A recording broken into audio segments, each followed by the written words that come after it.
What's a mummy's favorite genre of music? Oh fuck, I don't know. Rap.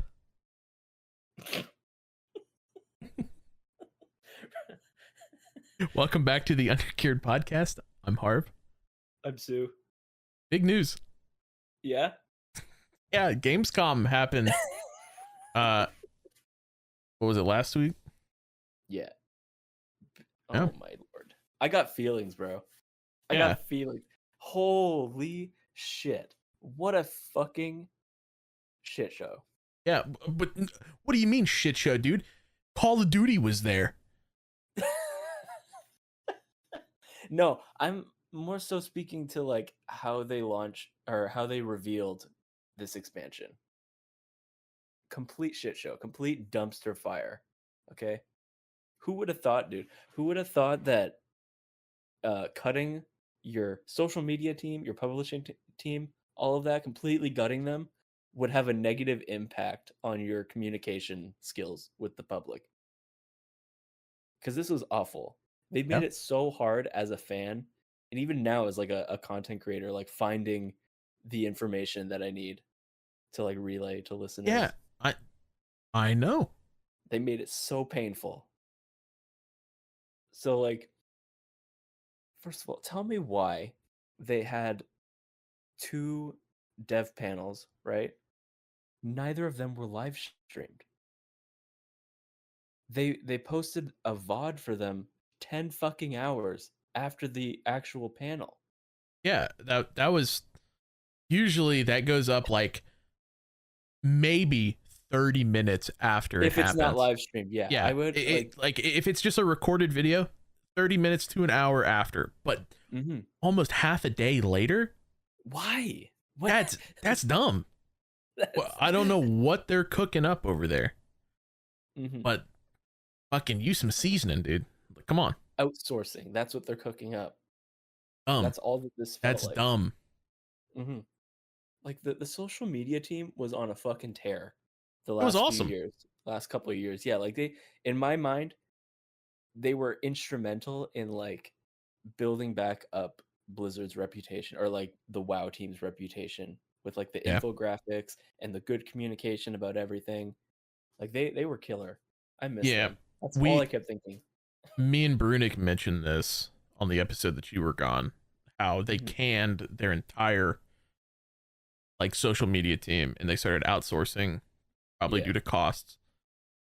Well, it's Microsoft. Microsoft did a like company-wide fucking layoff, and Spreadsheet Andy over here was like, "Oh, social media team isn't that important for profits." Social media is like the backbone of games, essentially. Yeah. Like, just like think about it. Like Minecraft would not be anywhere remotely close to as popular as it is if like YouTubers didn't start playing it. Yeah, it was that's where I learned about it. Like my favorite Call of Duty YouTuber hopped on this game called Minecraft. It's like a survival game. I'm like, whoa, this game is fucking cool. Yeah. No, it's dumb that they did that. And there's a lot of like really high up people, like people I didn't even really know were part of the social media team that got canned, or like contracts didn't get renewed and stuff like that. Shit. Yeah, not a real great. No, and this should be like the lesson that they learn going forward. I hope they're able to like communicate this to higher ups or do something to where it's like, hey, we can't outsource this. Because what we got was obviously the dev panel was a disaster, but also they're like fake newsing themselves pretty much. Like there's inconsistent information across the board. We had a whole fucking firestorm on Twitter about what percentage of Silvermoon was going to be neutral and what percent was Horde only. You know, like Good God. It was a war zone on Twitter. When is it not? It's always a war zone over there. That place fucking sucks. Oh my God, dude. The discourse around the fucking eye color too. In the I saw that. I saw the eye color, and then I seen an edit to make what's her name? Lady Leandrin? Is that her name? Yeah. Have Leandrin. more of like a softer jawline. Oh, fuck off, dude. I was like, this is the biggest like nothing burger of all time. Like this is fucking pointless. Like it's video game elves. I know. We'll get to that. Okay, that's a whole other thing I wanted to get to. But yeah, like they had inconsistent information, and then they released these like official blog posts kind of giving details about like the zones and certain features coming in the next expansion. They felt like they were AI generated. I don't know if you read them, man, but like they were weird. I didn't read them. I watched the video. Yeah, like I watched a couple videos and I saw some tweets. Some people pointing out that they used the word mystery and wonder or secrets like 10 fucking times in like the same few paragraphs. Like it's just someone took the same copy pasta and then reposted it a bunch of times for each zone, giving like little details that they might have been given by the developers. Yeah. What I don't understand is, and like I've heard a couple people mention this Gamescom midnight reveal trailer was not very good for the reason that Gamescom is more than just like WoW fans. Like how many fans are like, how many World of Warcraft fans are actually there, right? Because whenever Holly was up there doing her thing, she would take these pauses for people to clap, and like, dude, it was dead silent. It was just like fucking crickets. No, and like I noticed that. Was it dead silent or was it the audio? Because I noticed in like some of the panels with Ian, you would hear claps, but they'd be really like muffled. It could be. That was also a complaint that people had about the VODs that they released for the dev panels. Like the audio was dog shit. Yeah, and it was not good. I think, I mean, it just do it at BlizzCon. Like they should have done like this big like hype shit on their YouTube channel, post about it on the fucking WoW launcher, skip out on Gamescom. That was fucking stupid, waste of money. That money could have gone to social media guys, and just make this a really big release on their YouTube channel. That's because that's where 100%. Warcraft fans would go to. That's where people went to anyway, because who wants to watch 2 fucking hours of bullshit games that I'm probably never gonna play or I don't care about? Yeah. I mean, it's just dumb ideas all around, and they literally saved it for last, right? The quote, best for last. But we had to slog through fucking 15 minutes of Call of Duty Black Ops 7 with some fucking schizophrenic like goblin gas. That Menendez, I thought he was dead. I'm fairly confident we've killed him like twice now. Bro, we recorded our reactions, and I feel like majority of it is just unusable. We are just talking shit. We are the entire time. We sound like grumpy, pissy old men the entire time, waiting. Like, where's our World of Warcraft? Okay, well, to be fair, we were told that WoW was going to be at Gamescom. Yeah. Okay. Which was true. It was a Gamescom. But we were also not told when it would be. Well, it said when, but that was talking about when it started. Like the show. Yeah. When the show started. Yeah. It's like, hey, it starts at, like it was like 1:00 my time or something like that. Yeah. And I was like, okay. It's kind of misleading. Yeah. Because WoW was like, oh, Gamescom starts at 1. We're gonna be there. Yeah. Yeah. I was, for reference, my mother had a eye doctor's appointment that day. I took her there. I was there in the cafeteria with my headphones in, talking into my iPhone headphones microphone. You can hear people talking and walking by. I was there for so long that literally drove home, hopped on my computer, hopped back into the call, and watched it still. Yeah, That's how nobody long it took. is ever allowed to doubt your commitment to to the content. That was That's insane. right. I'm glad you were able to make it home because the difference in your reactions was so obvious as soon as you got into your space and I, onto the computer. okay. You're Do being a you good little boy in public. you have to. There's a fucking armed security guy like fucking 20 feet away from me. Why is he People, armed, man? That is so American. Why does he have a gun? listen, I've told you a story on the Patreon about a psycho in the hospital that my aunt works at. Mm-hmm. If you want to hear that story, head on over to the Patreon, patreon.com/undergeared for $1.75 a month. You can get unlimited access to all the bits that don't fit, are too edgy, or whatever. Yeah, tons of great stuff on there. Anyway, continue. Where was I? I lost my train of thought. The difference in audio quality was crazy, and I was able to Yeah. talk more shit. Not even just like quality. Yeah, more so just like your whole demeanor shifted, Well, I man. started getting You were mad. Like, the more, okay, if I wanted to fucking watch,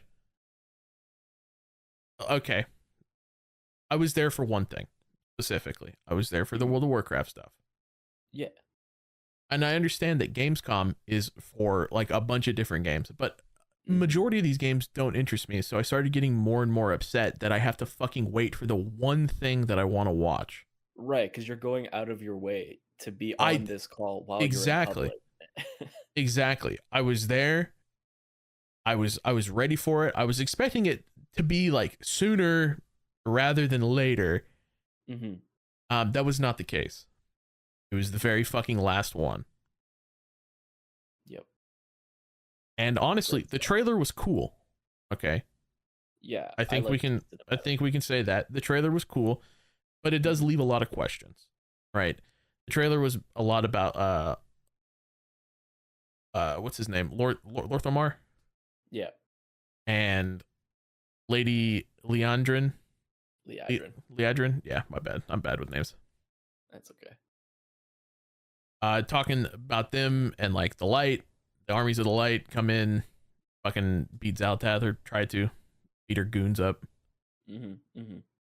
It was cool. Like, it was a short little, like, 2.5 minute thing. I didn't Yeah, see anything wrong with it. I mean, I was hyped. Like, I it's a liked WoW it. cinematic, right? Like, Yeah, they're always quality.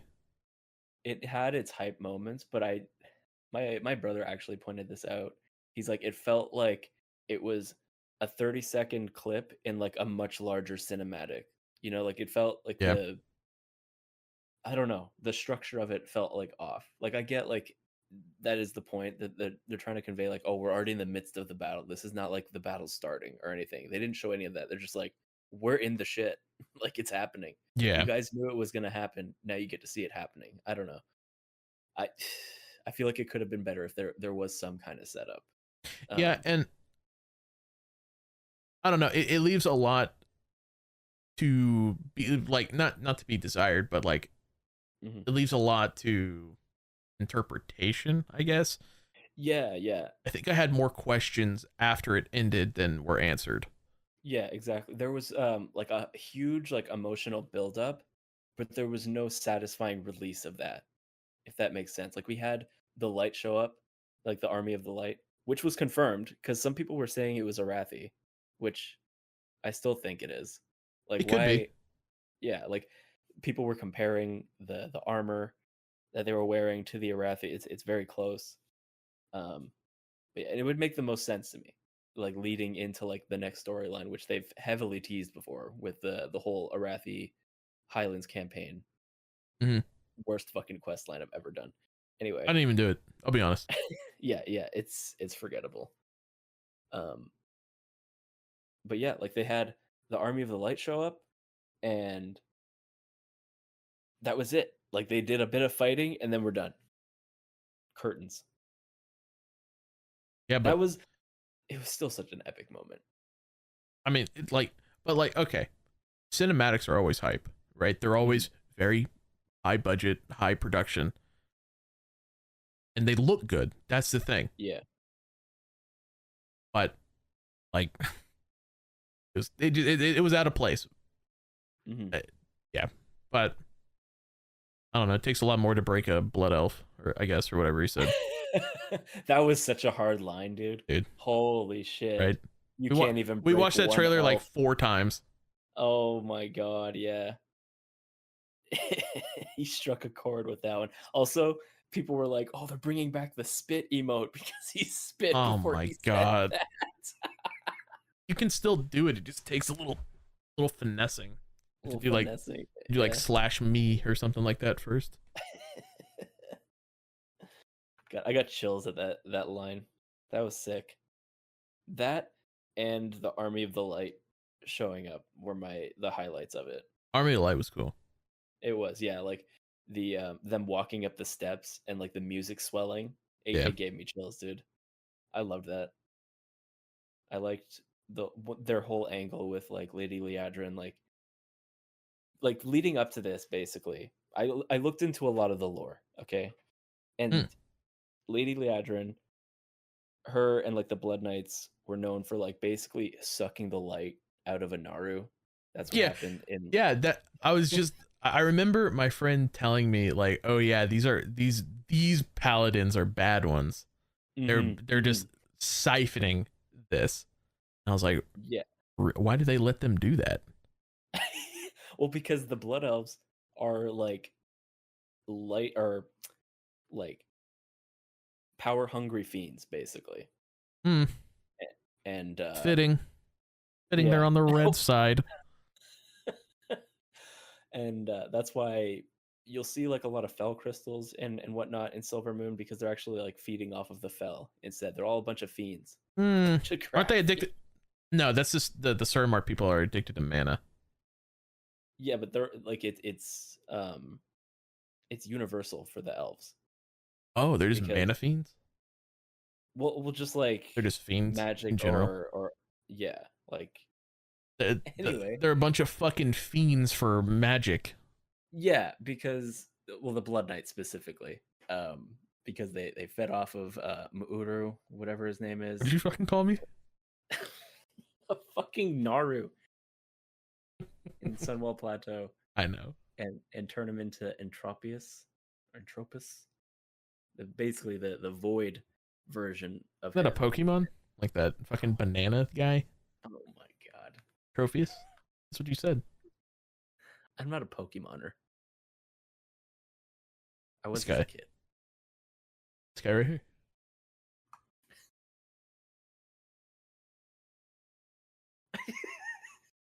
That's a Trophius. Why does he got a banana beard? I don't know. Goes hard. It does. Yeah.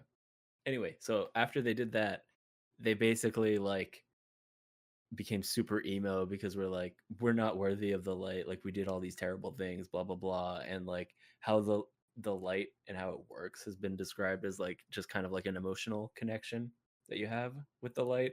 Yeah. So the stronger the emotional connection, the stronger your faith in the light, like the stronger like the I've heard that powers. about And Anduin mhm. specifically. Exactly. Because Well, yeah. yeah, yeah. He thought the light was forsaking him, but it was really just him not having faith in himself and the light. And that's why we got that crazy cinematic where he saved Khadgar. That Yeah. bro, that That had was me cool. tearing up. I loved that. That was a good cinematic. Um, but yeah, that's why you can see in certain factions, fuck, what are they called? The Scarlet Crusade. They're able to use the light even though they're technically evil. Like the light isn't inherently good. And that's something I think Right. they're going to explore in this expansion.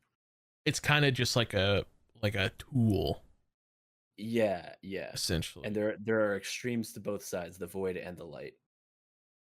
And so, yeah, I thought the cinematic was really cool. How even in this like dire moment, she still turned to the light and was like, "Hey, like I know I'm not worthy of this, but like we need your help, or everything's going to be wiped out.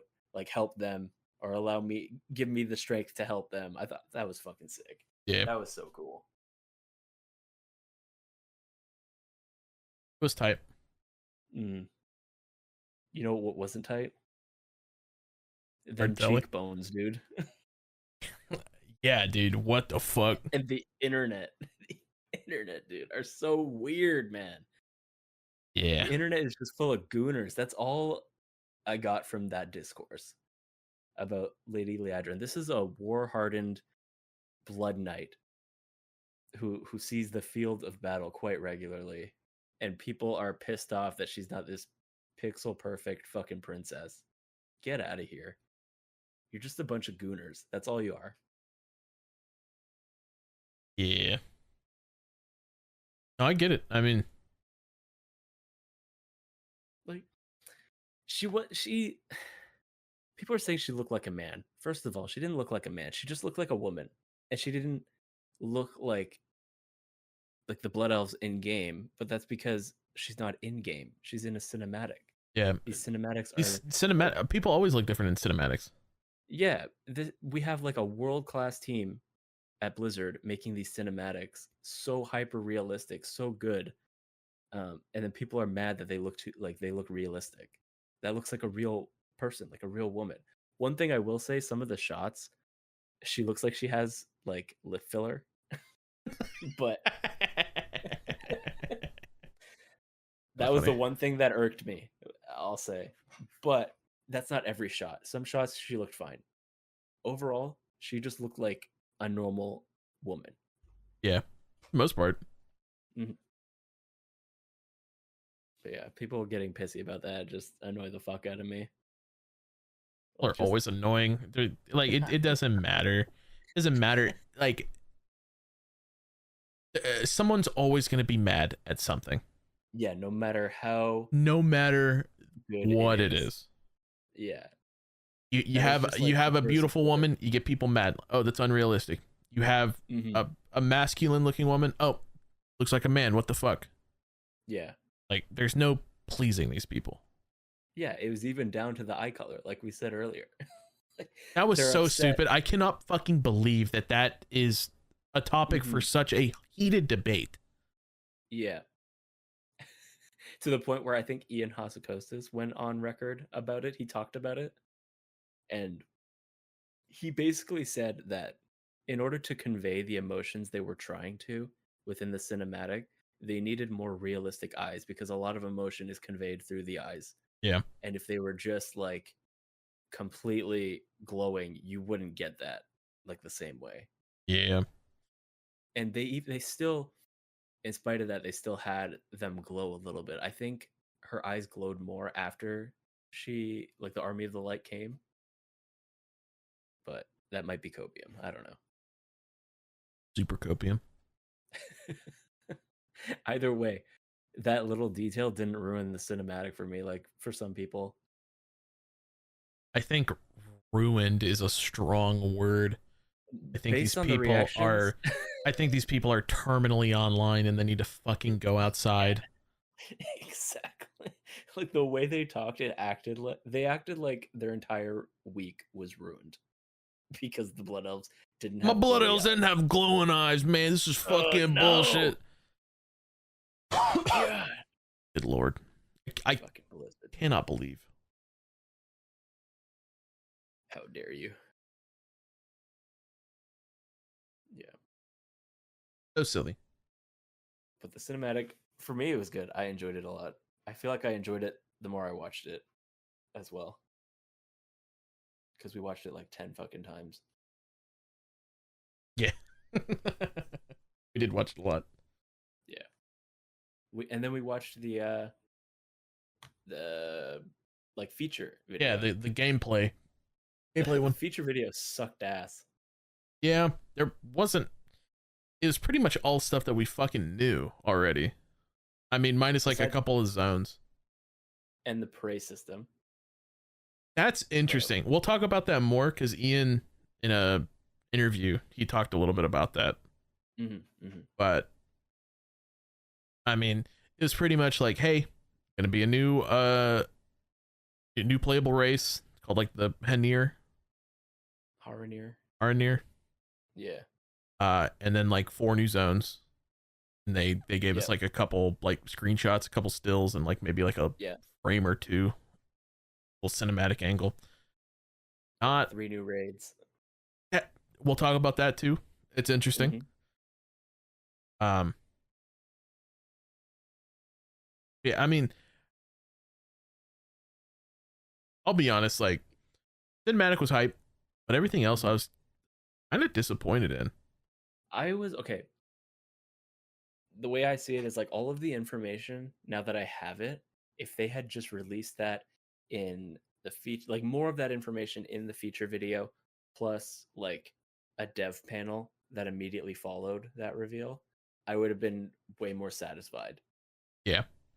But it felt like I was just getting like drip fed information over the following days. Information that I should have had up front. You know what they didn't in the feature video, they didn't even tell you that we were leveling from 80 to 90, which like is kind of a given. Wait, we're leveling to 80 to 90? Yeah. You didn't even know that. Like that's what I mean. We are leveling. Yes.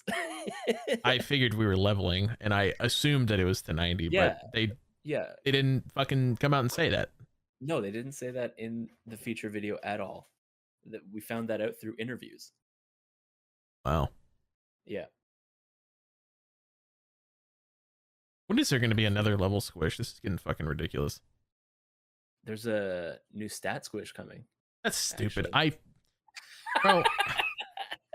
hate that because they always mess something up with it. Mm-hmm.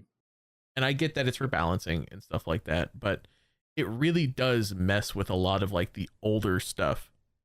That's for like the first like couple months. I can understand like why they do it, because we get to a point where the numbers do feel very arbitrary, where like if you have a UI like an add-on that shows you like floating combat text, they could have it be like 11M for million, you know, like it just it seems dumb to me. I prefer the smaller numbers, but it does fuck everything up in the process. I love seeing the big number. I love seeing the huge numbers that take the entire screen and gets you fucking killed because you can't see the circles on the ground. I want more of that.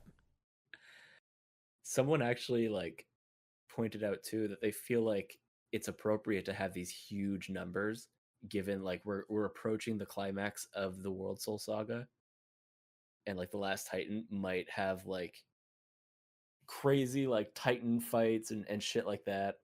I want to see a trillion health enemy. That's okay. When is enough? Like, when is too many zeros? Okay, well, let me ask you this. If we're going to be fighting possibly a Titan, you think the Titan's going to have the same amount of health as fucking Fireack from Dragonflight? Seriously. See, I agree. That's exactly like, well, that's what people were saying is like, we're going to have these like crazy galactic fights, fucking void battles and shit, and we're going to be dealing like, they confirmed the stat squish is going to take our damage to like the hundreds to 1,000s. Again, man, that's so stupid. Bro, I just started doing good. Come on. You started doing good damage. I do like fucking almost 20 mil on Lust now. Oh shit. Yeah, dude, I can do like 12 without it. He's a bumper. It's just because Demon Hunter's so fucking overpowered right now. It's like one of the most popular Mythic Plus specs right now, and I'm so happy. Yeah. And I'm also doing really good in raid too, in single target. I got a 92 pars. Wow. Overall, not an eye level. Overall, dude, that was sick. We're gonna have to rebrand soon, man. We're not under geared anymore. I'm still under geared. My fucking rings are from last season. You're just overpowered. Yeah. That's our new podcast name. That's our second podcast name. We have 2 going simultaneously. Simultaneously. God, what a nightmare. You'd have to edit that one. Oh, fuck no. Absolutely not. But hey, speaking of Demon Hunter, you got some exciting news. Yeah. The Void guys confirmed for midnight. What is with the attitude? Stupid name. Okay. I don't get it twisted. The Void Demon Hunter is very cool. Okay, Yeah. you can play as a void elf now. Mhm. Or when it comes out, you will be able to. Yeah. Void, very cool, very awesome. Allegedly, it's going to have an execute, and there's going to be like a scythe ability, from what I was reading. That's Mhm. awesome. It's named Yeah, Devourer. Okay, yeah. hold on, buddy. Let me ask you something. Okay. You go to a dragon main, and you're like, "Hey, what do you play?" "Oh, I play Dev." Mhm. You know exactly what he's fucking playing. He plays a Yeah. Dev evoker. Now he says, "Oh, I play Dev. Do you mean dragon or demon hunter?" You could just be for Devourer. It can be Devo. Problem Nah, solved. stupid name. Yeah. Stupid name. Put it back in the workshop. Clearly, it's not ready to come out. I think it's fine. Nope. I'm Dumb name. interested to see how the spec plays though, because it's described as like a mid to ranged. Yeah, Spec. that's interesting. And yeah, and there's like 2 different kind of play styles you can do based on the talents you choose.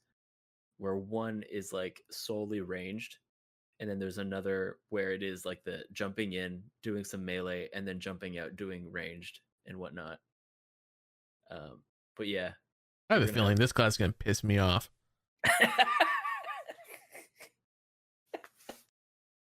What pisses me off about it, is that you're using warglaives while you're like casting abilities, which to me just looks like janky. Well, Like all the okay. fantasy about it, everything like demon hunters, warglaives, void, all of it is very cool, but just I don't know. Okay, but ages, they use a fucking sword, and they just keep it on their hip and throw out fucking Yeah, fireballs. but that looks better to me. I've just seen too many like Yeah, blood elves with that's their fair. giant warglaives like in their hands while they're casting. Maybe that's like an animation they have to update. But having the warglaives on the back while you're casting something seems goofy to me. When it's like just go hit him with the fucking warglaive. I have a feeling a lot of the abilities, like the ranged ones, are going to be like not quite an eye beam, but like an eye laser type thing. Just a little pew. Yeah. Right? Reminds me of Elden Ring's fucking madness bolt or whatever. Mm-hmm. But you're gonna have a void beam, like an eye beam. It's just the void beam. Yeah. Equivalent. And yeah, it looks cool. But we'll have to see how it plays. Yeah. Well, They're thankfully, I get beta access because I paid $100 for the fucking thing. Oh my god. So that's right. Gaming. Damn. You need to buy that too. You cannot miss out on the 3-day early access again. I'm not missing out on it. No. Good. Hell no, dude. We're gonna go grief some brokies. Thank you. Fucking awesome. Because let me tell you, I've said it before. That was my favorite part of the War Within pre pre stuff. Yeah. Was whenever the expansion came out, because it came out at like 7:00 in the afternoon, and like in guild chat, I was like, "Does anybody want to turn on war mode and camp the spawn?" And like 5 people were like, "Yeah, let's do it." Yeah. And let me tell you, nobody fucking talked to Jaina.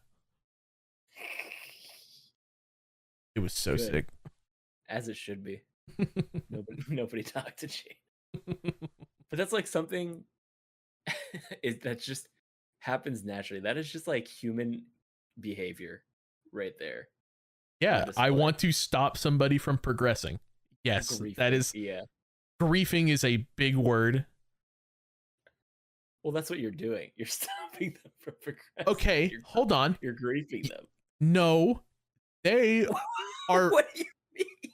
Just because I am there in a hot area, fighting people in world mode, in world PvP. Yeah. That you have to opt in for. It'd be different. No, it'd be different if it was just a PvP server and we were camping it. That'd be an asshole move. They opted in for that. They can opt out of it at any time. There's no way you're victim blaming right now. There's I just no think way. if you're gonna fucking try to cheese and level up quicker, Yeah. be prepared for the consequences. Yeah. Honestly, I don't disagree. I think that's like a really stupid fucking move to put on war mode when you know there's early access, because you're just asking for trouble at Yeah, that point. enjoy it, brokey. Just enjoy it, man. Yeah. Exactly. Like it's 10% experience. Like, sometimes up to 25. Who even gives a fuck, man? Just fucking like enjoy the story. Take the expansion at your own pace, at a slower pace, because like the season doesn't even start right away. So no, you have time. You have plenty of time. Mm-hmm. You have like 2 weeks, maybe a month before a season starts. Why are you trying to like min max the fun out of the game, like speed run the fun out of the game? Exactly. I don't understand it. Fucking speed run yourself walking back to your corpse, dipshit. Turn off war mode. Epically pwned, dude. Wow.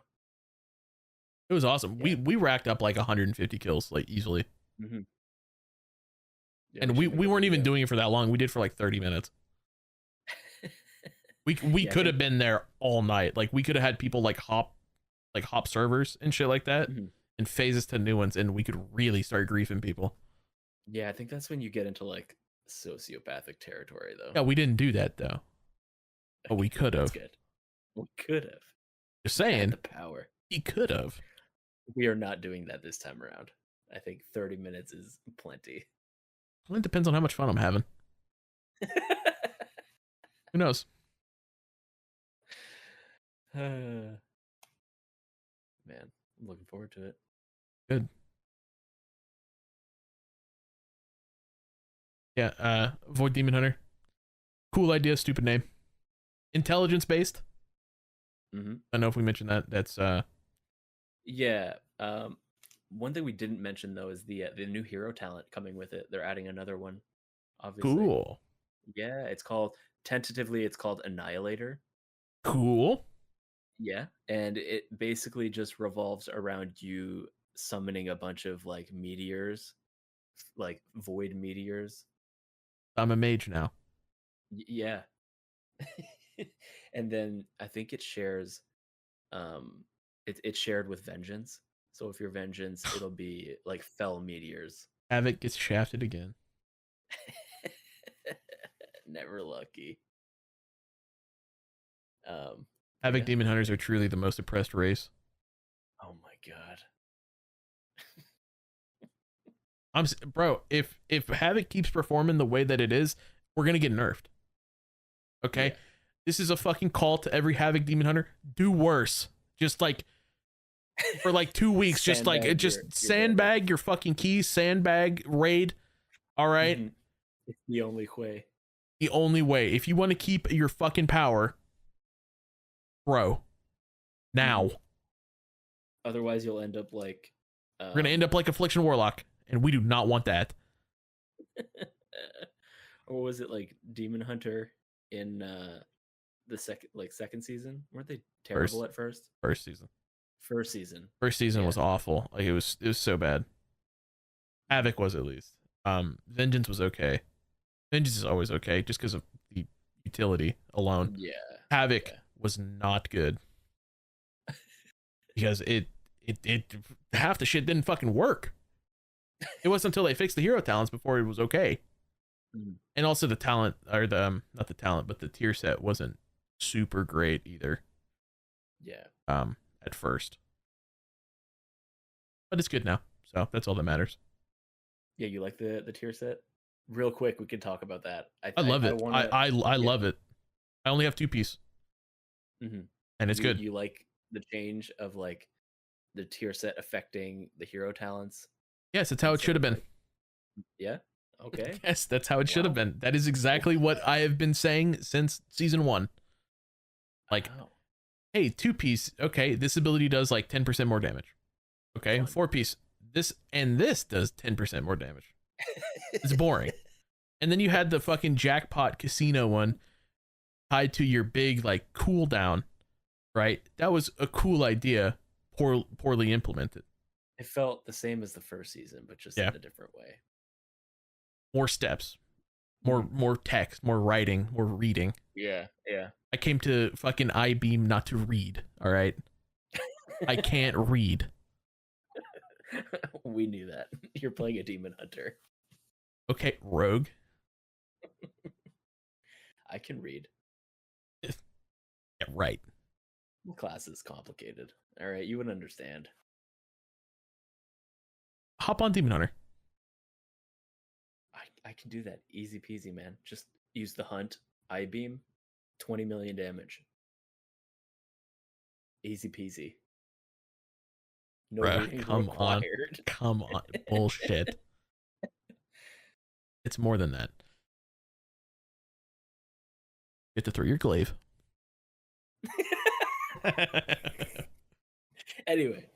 No, the tier set this season is significantly better because it just pretty much, for Demon Hunter, I can't speak for any other class. What it does is whenever you throw, this is for Reaver talent, hero talent. Whenever you throw your glaive out, whenever you melee with your single target, it will amplify your AoE, Blade Dance or Death Sweep. Ooh. It'll make it slash 6 times instead of 3. So it essentially doubles your damage. This is base. It doubles your damage of Blade Dance or Death Sweep. With the 4-piece, it goes from 6 to 12. Whoa. Effectively doing double damage again. That's a lot of damage. So I don't have it yet. Tomorrow, Tuesday, this podcast is late, by the way. I will have it. Nice. I have a catalyst ready. I have one right now. I get another one tomorrow, but I also have Vault tomorrow, and I have 2 myth slots. Nice. Yep. Hell yeah. That sounds like it's really sick for Mythic Plus. Oh, it's fantastic. It's good stuff. Yeah. If I had it this week or last week, I probably could have parsed a 93 instead of a 92. That's all right. 92 is still sick. 92 is half of 99.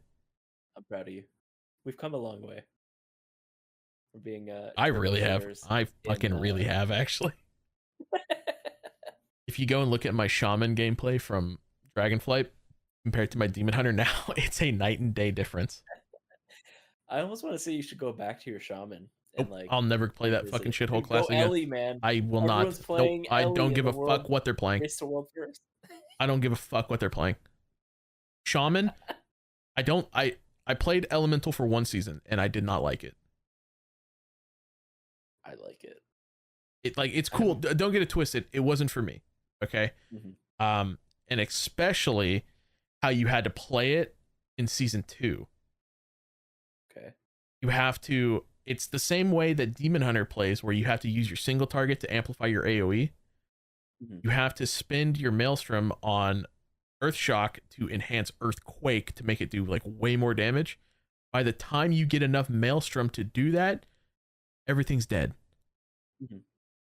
So it felt bad, and I was like, I have to do higher keys, but if I do higher keys, I get fucking one shot and I can't do damage when I'm dead.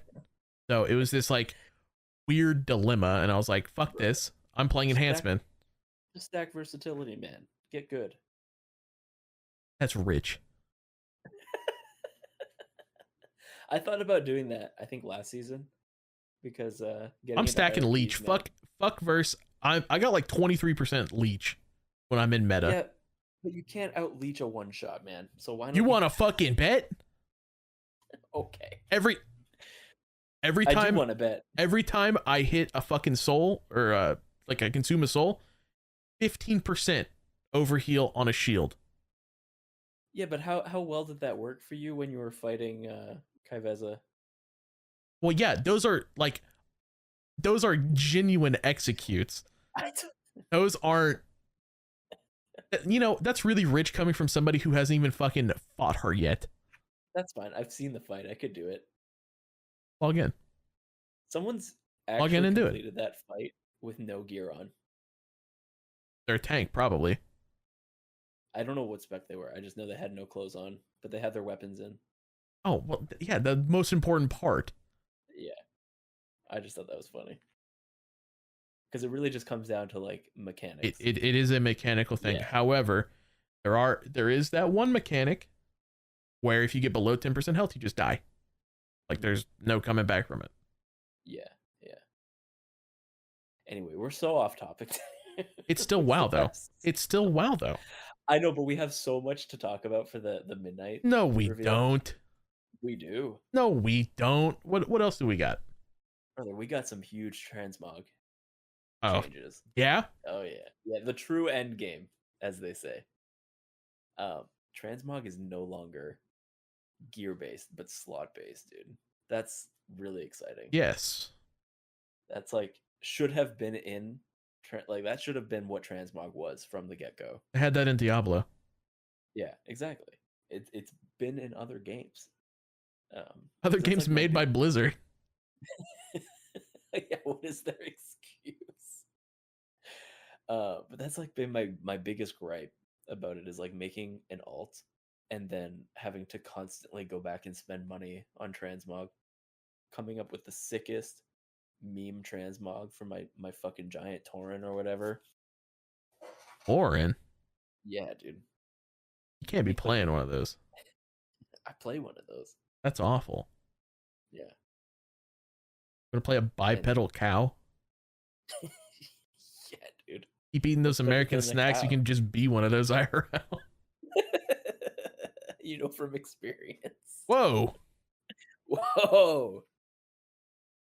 Yeah. You same. That's how I feel after eating all those snacks. You finish them? No. I was gonna say, like, Jesus Christ. I'm not like a huge snacker, so I'm like very slowly working on it. Little rat nibbles. Yeah. But yeah, back to transmog. So, okay. You know that it's still going to cost money to transmog stuff, to transmog the slot, but if you unequip a chess piece, you can equip a new one, and it'll still be the same one, the same transmog. Exactly, yeah. And that speaks to the misinformation going around, like with this reveal. It wasn't clearly. I was under the impression free transmog. That's not the case. That's what Blizzard said. Blizzard is fake newsing themselves. It's not free. They had to clarify. It's you pay for it, and then you don't have to pay for it again when you switch your gear. That's it. You pay for it only when you transmog it. Yeah, they'd have to rework a Void Elf racial. What? They get cheaper transmogs. Oh, I didn't know that. Yeah, so if it was free, they'd have to rework that. Oh my god. But yeah, so it's not free. You do have to pay for it. Mm-hmm. But what they're adding, and I'm really excited for this, is situations. I think they could make a better word for it, like come up with a better name. But situations are essentially whenever you go from, like, say you're in your fucking house to going and fighting some shit, your gear will automatically change to what you set it to. That's sick, actually. Yeah, so you could have some fucking PJs in your house. Let me just slip into something more comfortable. Yeah, some comfy, some leisurely attire. That's sick, actually. Yeah, and I did not know that part. Yep. And then you could like accept a summon for raid. You show up, boom, you're kitted out, ready to go. Sorry, guys, I was worried my house closed. I just had to change real quick. Hold on. But I there's like a bunch of different like scenarios that you can like set it to. But I even thought of something simple as like while you're out doing world content or in a dungeon, whatever, like any sort of combat stuff, you have your helmet on, and then when you go to a town, your helmet comes off. You know, that'd be cool. I bet nobody wears fucking helmets anyway because they look so fucking stupid 90% of the time. There's certain races that can't even wear them because they're like stretched. Torrent. Torin, Worgen. Those are the main two. Some Draenei, they just can't wear helmets. Yeah, I almost like I know this would be a monumental amount of work, but I almost wish that they would like with every helmet they made a Worgen / Torin version that was God, that just would like take fit so their head fucking better. long. Holy It's- shit. Wouldn't that be nice though? Yeah. Uh, But they just yeah. laid off a bunch of people. You think they can afford to do that? They laid off non-essential workers, okay? Ah, yes. Non-essential. Uh-huh. Is that in air quotes? Yes. I could hear that from here. I didn't actually air quote. Oh. Sounded like it. No. I'm fidgeting with my remote for my fan. I got like a bag clip here. Nice. I'm playing with. I was playing with my my lip balm earlier, but it fell on the floor. Dang. I used to spin a Sharpie around until it fell somewhere underneath my bed. My girlfriend thinks I have ADHD. You do. Maybe. Get that Adderall script, bro. You'll be the best rogue in fucking North America with that. It'd be so sick. Shit. It'd be so sick. Damn. Maybe I should do that. Yeah. But like, she was pointing out yesterday when we're like out in public, I just feel very understimulated sometimes. So I just like harass her. So, like, poke her or like pretend to punch her or pretend to knee her, you know? I just can't help it, man. I just don't know what to do with myself. Me harassing my girlfriend is just stimming for me. Yeah, it's awesome. That's so silly sounding, bro. That's what I was doing. I was pinching her at one point, like not hard. But she's like, "Stop it! You have ADHD." She's like, "Do we need to get like a fidget toy for you?" I'm like, "Yes. Get me a fidget spinner, please." No. You don't want the spinner. You want the fidget cube. The fidget cube. Have you seen that? It's got like a ton of, or they have a fucking a dodecagon. What the fuck? But it's got like levers. It's got switches. It's got like a roller ball. It's got buttons. Whoa. This sparks joy. Yeah, dude, that's what you need. Fuck a fidget spinner. Those are fucking stupid. Man, They got shit on fidget cubes. What? I was like, no, I don't want a fidget spinner, babe. I want one of those like pretend or those practice butterfly knives. Oh, a trainer, yeah. Yeah, I don't know if I can use that in public though. No, not in public. But yeah, I've always thought those were wicked. Those are cool. I have one of those, or I used to. Mm-hmm. I got mine off of Amazon. It was all gold looking. Sheesh, of course. Wow, this fidget cube is only $12.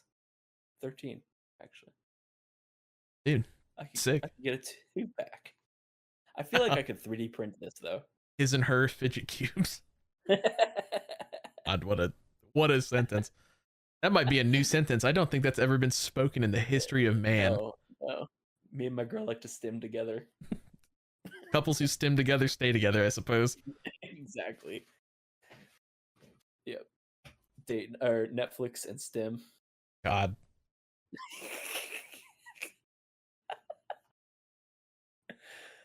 What were we talking about? Maybe you do have ADHD. Transmog and that stuff. Yeah. I think that'll be fun. I'm excited. I'm always excited when they update the transmog system. And I think they're updating the UI too. They're making it a bit more modern. That's awesome because I already have a fucking add-on for that. It makes it more modern. So sweet. I get to delete one. Some mock-ups. Yeah, they have some mock-ups of what it looks like, and it looks pretty sick. You have like a whole like list on the left side of all of your like outfits, and there's like buttons on the right side to like see with your current gear like what you're actually wearing, and then you can also like take off all the clothes, like just little quality of life things. Like stuff that Narcissist already does. Basically. Yeah. So I this is a reoccurring theme It seems like Mm. they they will look at like the most popular add-ons and like mimic that Mhm. on their own UI.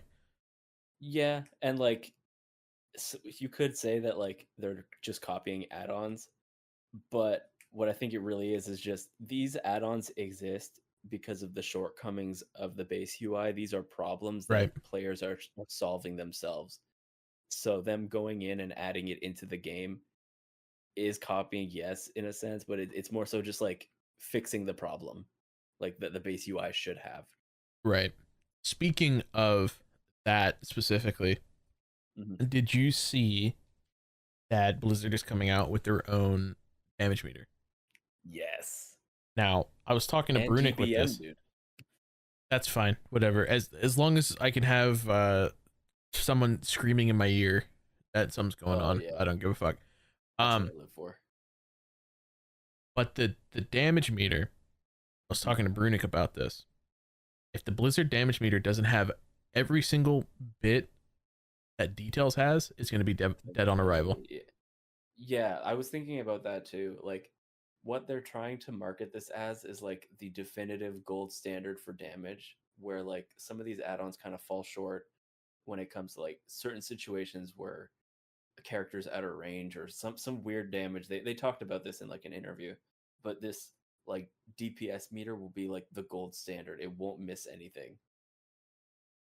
So Well, I that's don't know. cool and all, and it might be accurate, but if it doesn't show accurate healing numbers, if it doesn't show interrupts, if it doesn't show people's eye level, Yeah, if it exactly. doesn't have every single thing that Details has, nobody's gonna fucking use it. Everybody who has Details Mhm. is just gonna keep using Details. Yeah. It needs to have at the bare minimum everything that Details does. Yeah, I think Details has way too much functionality for them to compete unless they're gonna offer like the same thing but better. They have to, and They have to, if but they I don't, don't think then they it just will. won't work.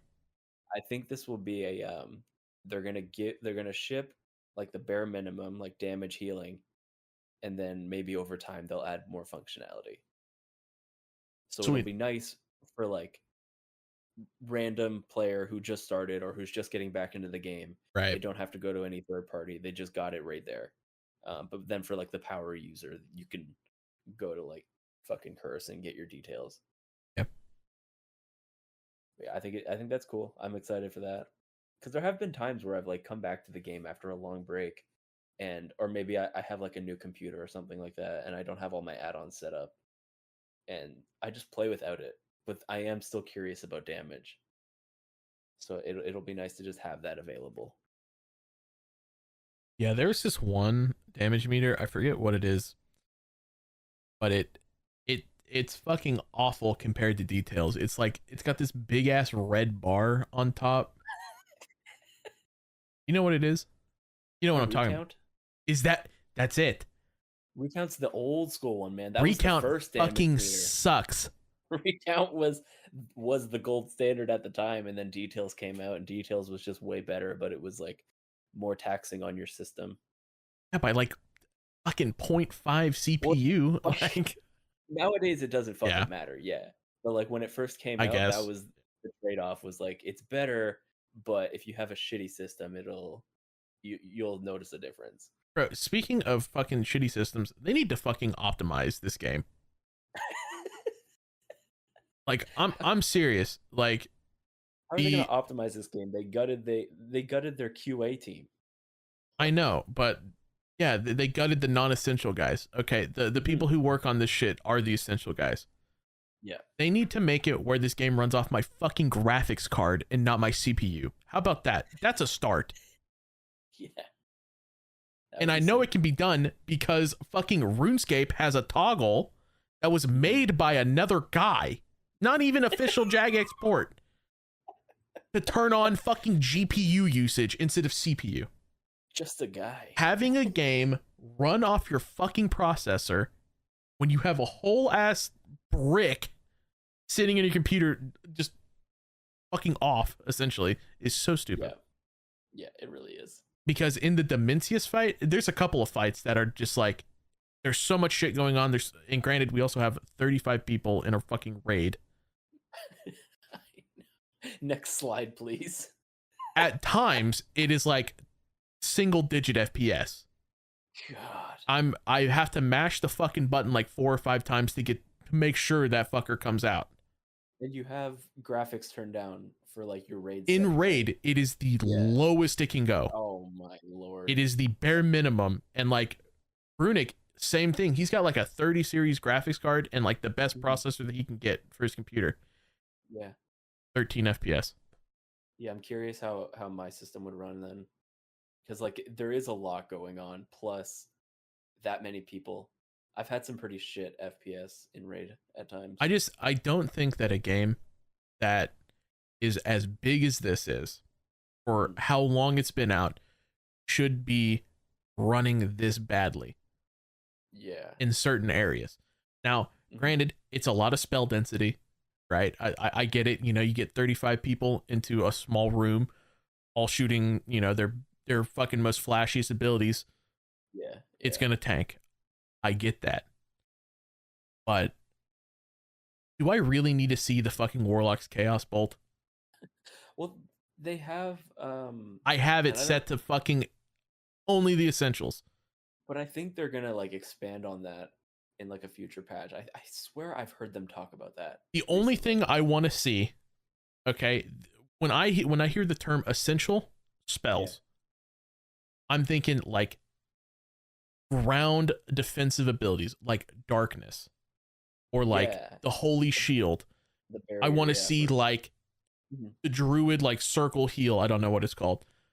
I want to see like stuff that I need to stand in, right? Like people that like place it down. That's the essential. I don't need to see the mage's fucking frostbolt. I don't need to see chaos bolts. I don't need to see mind blast. I don't need to see any of that bullshit. That is not essential. Yeah, I want to see my abilities. My abilities and heals and buffs. Important, utility stuff. And even as like just an essential thing, they could have versions of those spells that are like simpler shapes, less flash to them as well. So it's just like, if you want, you can just see this is a circle. And this is like, just stand in this area. You don't need all of like the flash with it. I definitely don't need to see fucking Paladin's giant ass hammer doing a front flip and bonking the enemy on the head. That's a cool ability, man. I can't lie. It's cool, but is that essential to me? No. Not in the fucking slightest. No. Yeah, I agree. But I think they are working on that specifically. But like outside of that, I'll tell them to hurry the fuck up. That Dementious fight is fucking really intensive, and I can't fucking see shit. Yeah. Yeah, I think a lot of it might just come down to like the engine too. Like the engine is like older than some of our guildies. So don't say that. Come on. I mean, it's true. I know. You didn't have to say it though. Yeah. And that's really where like the limiters are. And that's why like it took so long for us to get something like player housing, was because they had to upgrade the entire engine in order to facilitate listen, it. I get it. Yeah. But like there are small tweaks that they could be doing for greater FPS. Yeah. I wonder what kind of like effort it would take to do these things, even just in like terms of the memes that have been going around for fucking decades at this point, of like, world PvP is great until you get more than 40 fucking people in one little area, and then the fucking server bricks. Yeah. You know? Like what kind, like surely they've seen that. They probably are more aware than us that that is an issue. Like why hasn't it been addressed though? I'm going to tell you this right now. Put me, Billy, and Ryan in a 30 pack of Bud Light in the fucking server room, and we can fix it. Give us an afternoon. The Bud Light is essential. Yes, that's the fuel that. Listen, my body is a machine fueled by Bud Light. Yeah, or that's the liquid courage that convinces you you know what you're doing in the server room. I do know what I'm doing. Do you? Probably better than some of these other people that work there. Apparently, yeah. All these years, no fixes, no improvements. All these years, 13 FPS during raid. Next slide, please. Poggies. Yeah, but that's a cool fight though. It is very fun. I was watching the Race to World first. It's epic. Liquid won. They sweeped it. Yeah, they sweeped it like 300 some attempts. They sweeped it, but that race came down to the wire, man. That was a really exciting race to watch. Echo was on like 3%. A 0.3% wipe. Yeah. Oh my god, that was bad. But that was bad. Yeah. Echo was ahead. Like they got it while like they were doing attempts when Liquid was asleep. Mm-hmm. But Liquid woke up and they're like, "Fuck it, let's get it." Yeah, they went in and got it. They were on the last phase consistently, but I think they made the call to go do a little sleepy because if they kept going, they didn't. What's his name? Max. Yeah. Was thinking they wouldn't have killed it if they just kept going. So they had a little sleepy, came back, and then it just was this like everybody was locked in wire race. Yeah. But yeah. it was no, it was cool. Good fight. Very well tuned. That's what fucking Gallywix should have been. As like the end of the tier. Yeah. Or the last boss of the raid. Yeah, watching that fight makes me real. And like even watching Queen Ansarek from season 1 shows you how awful the Gallywix fight was. Like there was no phase 3. Mm-hmm. Yeah. I think, I don't know if this is true or not, but I think that's like one of the few bosses that was downed in less than 100 attempts on mythic difficulty. Yeah, exactly. I remember that's crazy. We killed it. They're like, we killed it? Yeah, their warlock, I forget his name. It's like THD, like throws his hands like, whoa. He's so based. That guy's I like him. But yeah. Yeah, no, I don't know what the fuck they were doing with Gallywix. They definitely learned their lesson because Demencius was hard. Okay, I was telling this to the fellas the other day. There's a lot that makes a WoW expansion good or bad, but one of the biggest things is if the final boss of the expansion sucks, the entire expansion sucks. Yeah. You can have a great final boss and still have the expansion suck, but you cannot have a bad final boss and have the expansion be good. There's just no way. The final boss of the expansion, remember, that's the capstone of it. Exactly. You have to have a good boss fight, or else the entire expansion is bad. It is fucking wiped. And they went out with a bang. It's fun. Like, I need more of that in raid fights. Like, that felt cinematic watching it. You know, that's how it's supposed to be.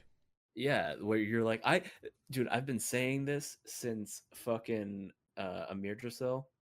We need more like mounted up parts. No, I think they're cool. No, yes. Not like one every other fight. But no, I like them. No more mounted fights. What? No, there was for one thing, buddy. There was a fucking bug for like the first like 10 days. That where if you try to use the summon random favorite mount button, it just wouldn't fucking work. And there's still people now that just can't mount up. Well, that sounds like a skill issue then. Okay. Just pick a mount and fucking ride it. I mean, there was some add-ons that were like conflicting with it. Like some add-ons just like would not let you mount up. Like if you had like I forget, it was like some collecting one. It would not let you mount up. Wow. I never had any problems with it, thankfully. But there's a couple people in our guild that were very outspoken about it when they got hit by a fucking meteor the size of Azeroth. That's so rock. Epic, man. Rock. That or fucking getting hit by the laser beam. Like, I'll be honest, I can understand like the first time you going in there, but like if you've been in there one time, you should not be hitting the fucking laser. As long as you got hit by the laser? Yeah, the laser that doesn't fucking move. I didn't know you could get hit by that. I thought it was just like for like cinematic effect. That's what it's supposed to be. That's what it's supposed to be for. as long as you follow the rings, you're fine. But people drove right into the laser, die. It's funny. That's crazy. It is funny. There was one on the first night that we were on Dimensius. Somebody flew into the black hole because they thought it was a fucking ring. Oh no. No. That was really funny. Not like this, dude. So that was cool. But see, cinematic fight, funny stories. We need more flying in boss fights. No, agree to disagree. Flying in boss fight, it adds complexity and a whole fucking spew of bugs. I don't think there's anything complex about getting on a mountain flying through rings, personally. Bullshit. You haven't played it. I have. Like, I've flown on my mount. I know how to fly through rings. Okay. Man. Well, let me tell you this. Any sort of fight that you have to mount up and fucking do anything is awful. Right now, the mythic the mythic dungeon pool has Dawnbreaker in it. Yeah. That we voted for that, bro. We is a fucking lie. I did not. I fucking hate Dawnbreaker because I remember how buggy it was season 1. Is it buggy this season? It is more buggy. Oh Lord. So we did a 10. The first week, it was a guild group. It was me, Brunick, Lex, Z, and Ithy. Guild group, no lever 10. You get one underneath our belt. Okay.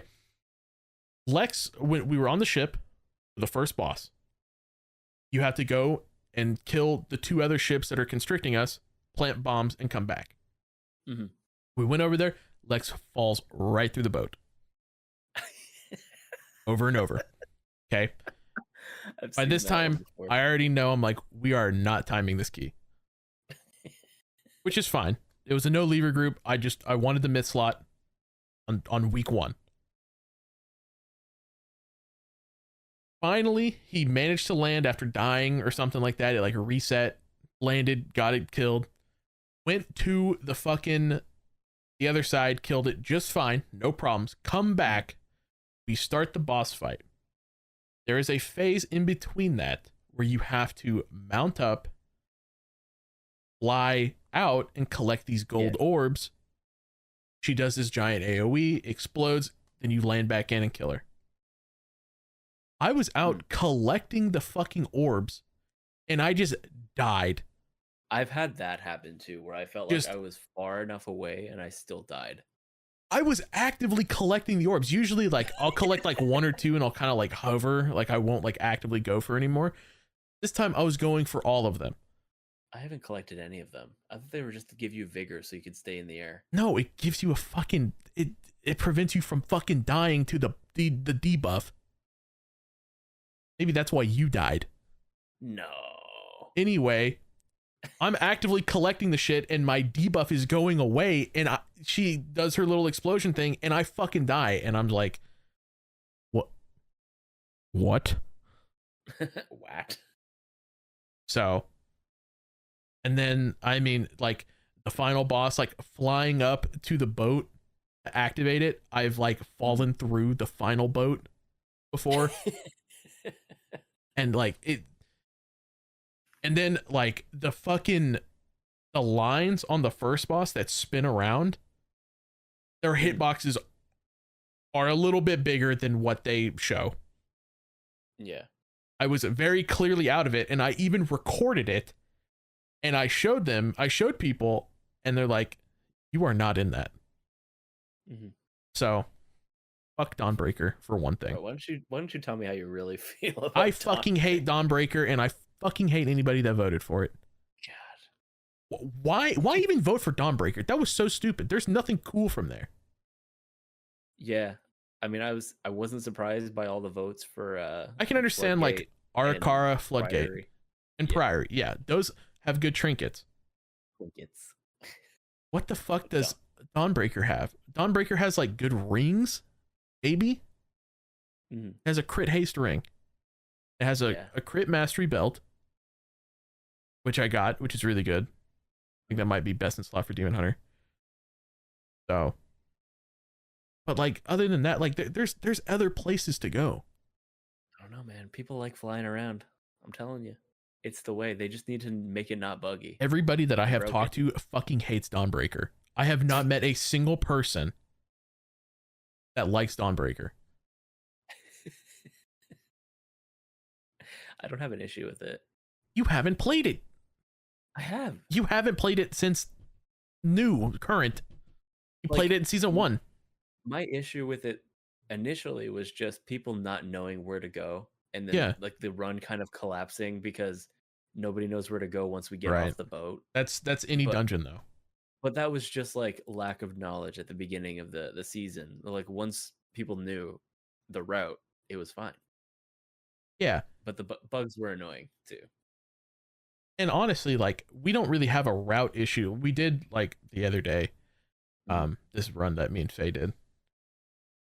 We had a hunter that bought a heroic loot funnel.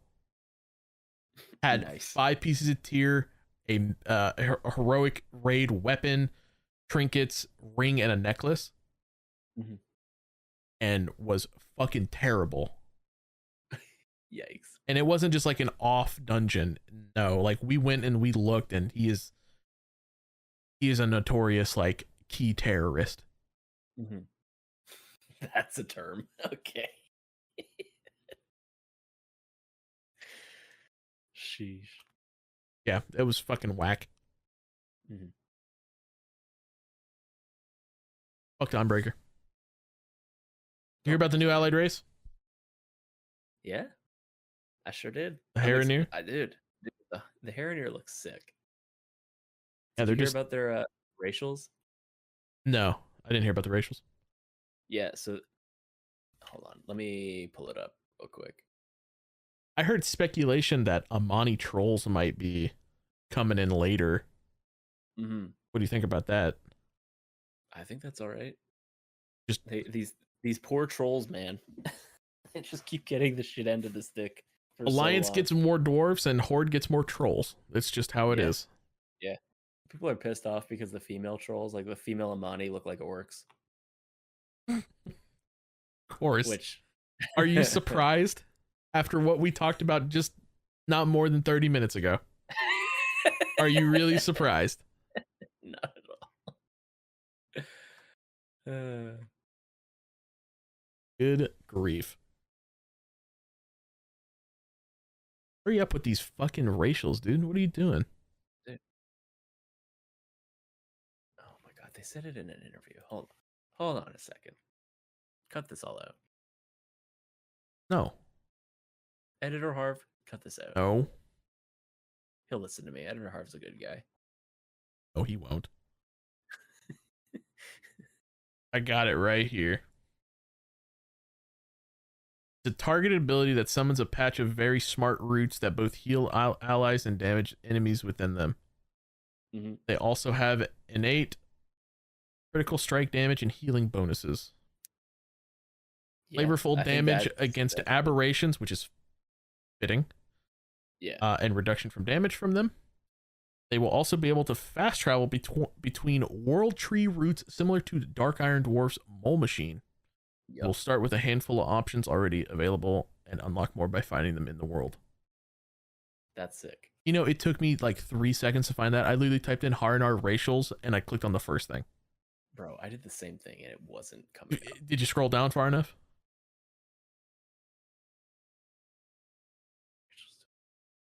You're on the WoW head?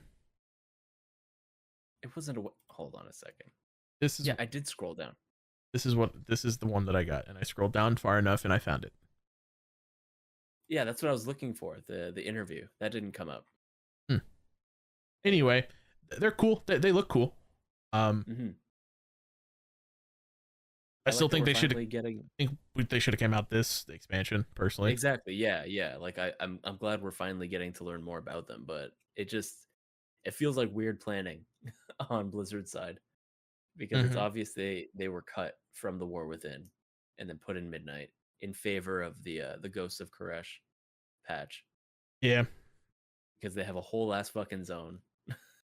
They are the allied race. Yep. But yeah, it's cool. I'm excited. our Orwenya is considered like one of the younger of the Haranir. What? So I wonder if they like, yeah, because like apparently the Haranir are governed by this like council of elders, something like that. And Orwenya is she has like a very strong connection to their goddess, and she like hears her and stuff, and that's what got her to travel and interact with us and meet us and work with us. Whereas normally Haranir keep to themselves, don't interact with anybody. But yeah, she's a young spirit. Wow, Yeah. She has like a stronger connection to the goddess than even the elders do. that's pretty cool. Yeah, I yeah. like that. Mhm. They travel through the roots of the world trees, and they commune with their goddess. I guess I think they have like a special place in Harndar that's where their goddess's dreams and thoughts are like manifested, and Okay. sometimes they manifest into like horrible monsters. Oh, nightmare. Yeah. So they have this subset of Haranir who have like forsaken the goddess in favor of protecting their people. So they kind of act as like the gatekeepers for this little area where these manifestations come. And I think that's where the second raid is. Hmm. Yeah. That's pretty neat. The Haranir are cool. I think I'm gonna race change. No, no more Nelf. No more Nelf. I'm race changing to a Void fella. No, I'm Avoid. not. You want Bands is staying a night elf. forever. Yeah, I have another demon hunter like placeholder ready Mhm. for when the Void boys come out. I wish goblins could be demon hunters. What Then the fuck for? you could so you could be a goblin. Bands No. would make more sense as a name. Yeah, it would, but Yeah. Harv's already a goblin. Wow. I did that as a joke for the Undermine patch. Oh. Like I literally went to the guild and I posted a like a poll. I was like, "Yo, did I race change to a goblin?" LOL. Enough They people were said like, yes. yeah, LOL. Oh, I did it. Nice. They were on sale too. I bought like 3 for like $20 or whatever. Sick. Yeah, I could race change it back at any time, but Mm-hmm. I have to faction change is the more expensive part. Mm-hmm. That's what I bought. I didn't buy race change. I bought faction change. He was a earthen. Don't you get like a race change with a faction change? Yes, Yeah. Okay. that's why I bought it. Nice. So the new zones coming in midnight. Yeah, dude. I'm so excited. Yeah, Eversong Woods is actually going to be remastered. connected to the world too. Very No more nice. portal.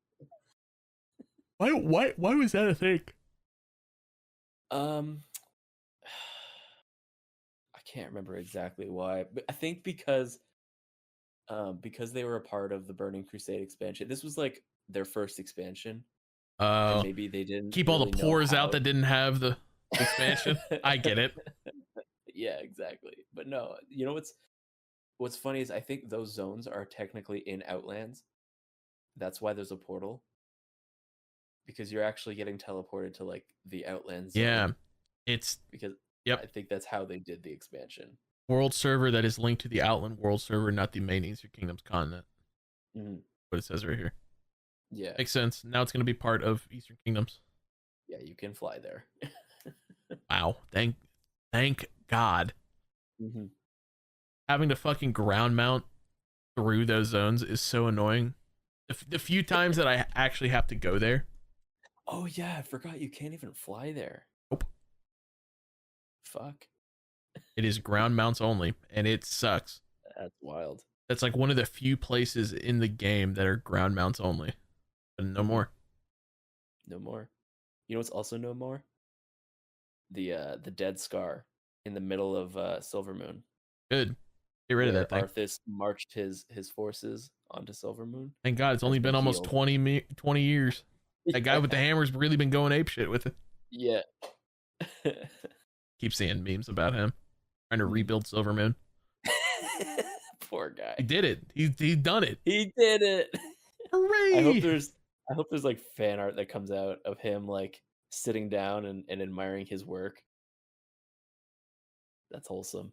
Sick. But yeah, some people are complaining. They're like, how do you heal the dead scar? It's like this is the plague. This is like necrotic ground, whatever. I don't know, dude. Like literally, we have the Sunwell right there with magical healing light powers. They healed the fucking earth.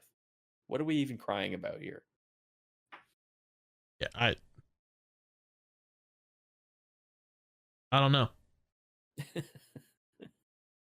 I'm excited for it. I'm that was like my first thing when they said that they were updating Quel'Thalas and Eversong Woods and Ghostlands. Um, was what's happening to the Death Scar or Dead Scar, whatever it is. But yes, they did it right. They got rid of it. They also added in what's it called? Windrunner Tower, I think. Mhm. Yeah. They like added onto it, reimagined it, and it's gonna be a whole ass dungeon now. Really? Yeah. Sounds cool. hmm I'm always down for more Windrunner lore. Not even just like Sylvanas. Like I'm a huge fan of Sylvanas, obviously, but seeing that they have a whole Windrunner Tower dungeon is like, wow, are we finally gonna get lore for, the neglected sister? No, No, no, just Sylvanas just Sylvanas. and maybe Illyria. Yeah, Yeah, maybe. that's it.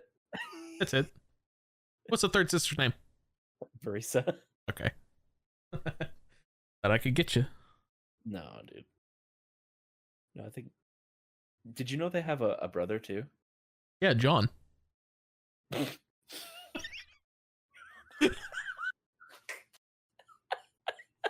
Yeah, you got him. John Windrunner.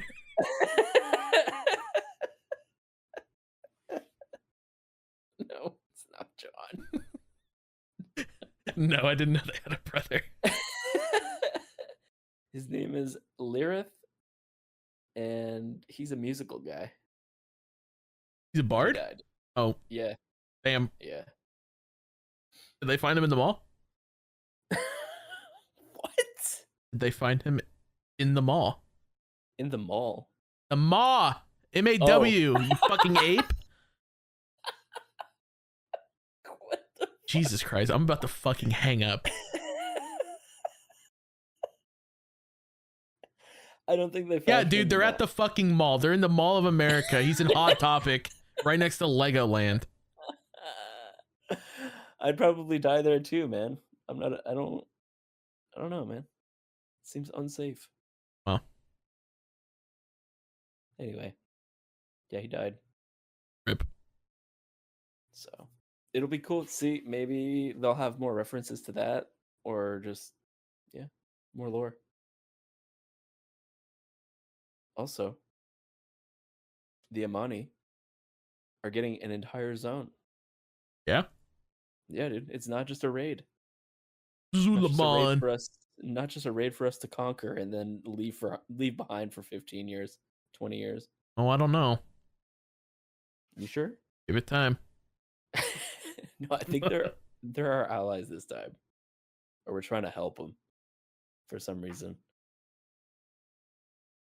We did all this awful shit to them, completely wiped out their tribe. And now we're coming back.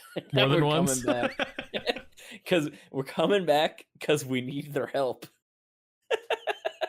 Huh. Is this an abusive relationship? Are we You could- toxic? You could say that.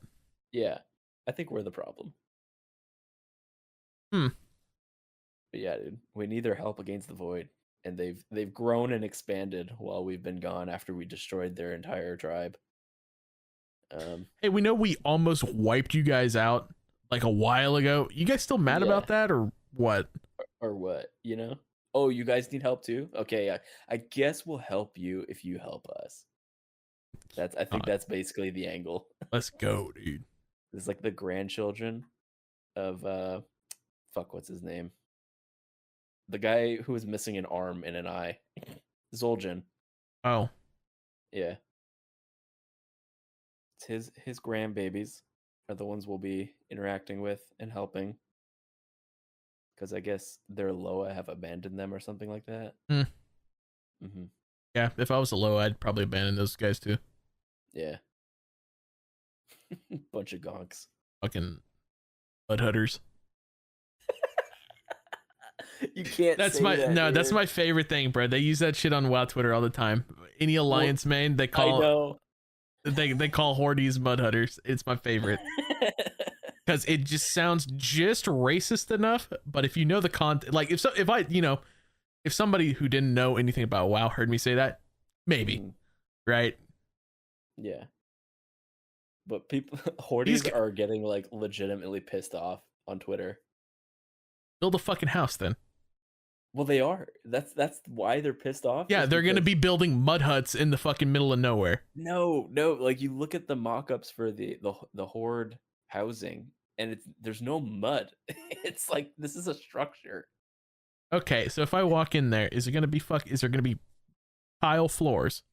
It's gonna or be is it wood. gonna be fucking dirt? It's gonna be wood, just like yours. Do not compare me to them.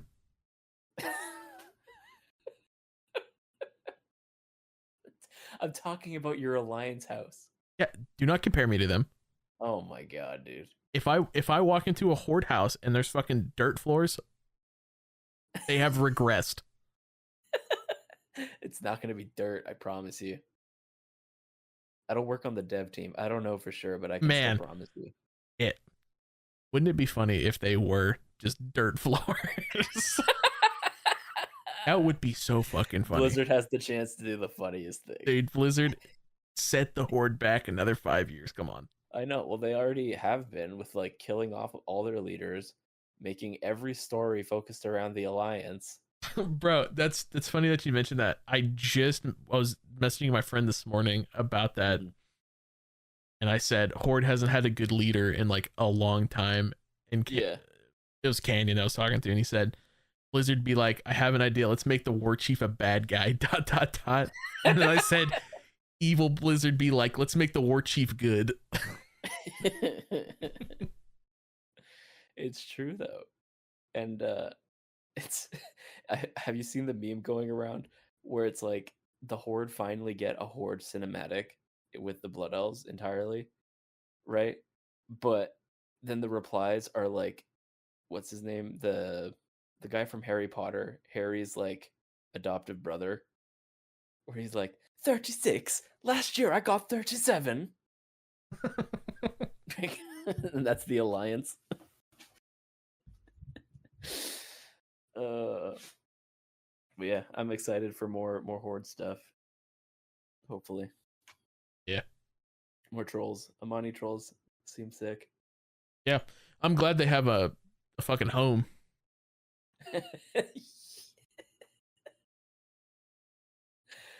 They're describing it as like the Northeast or something of America. It's just like wet and mossy. Huh? I can't remember the term they used.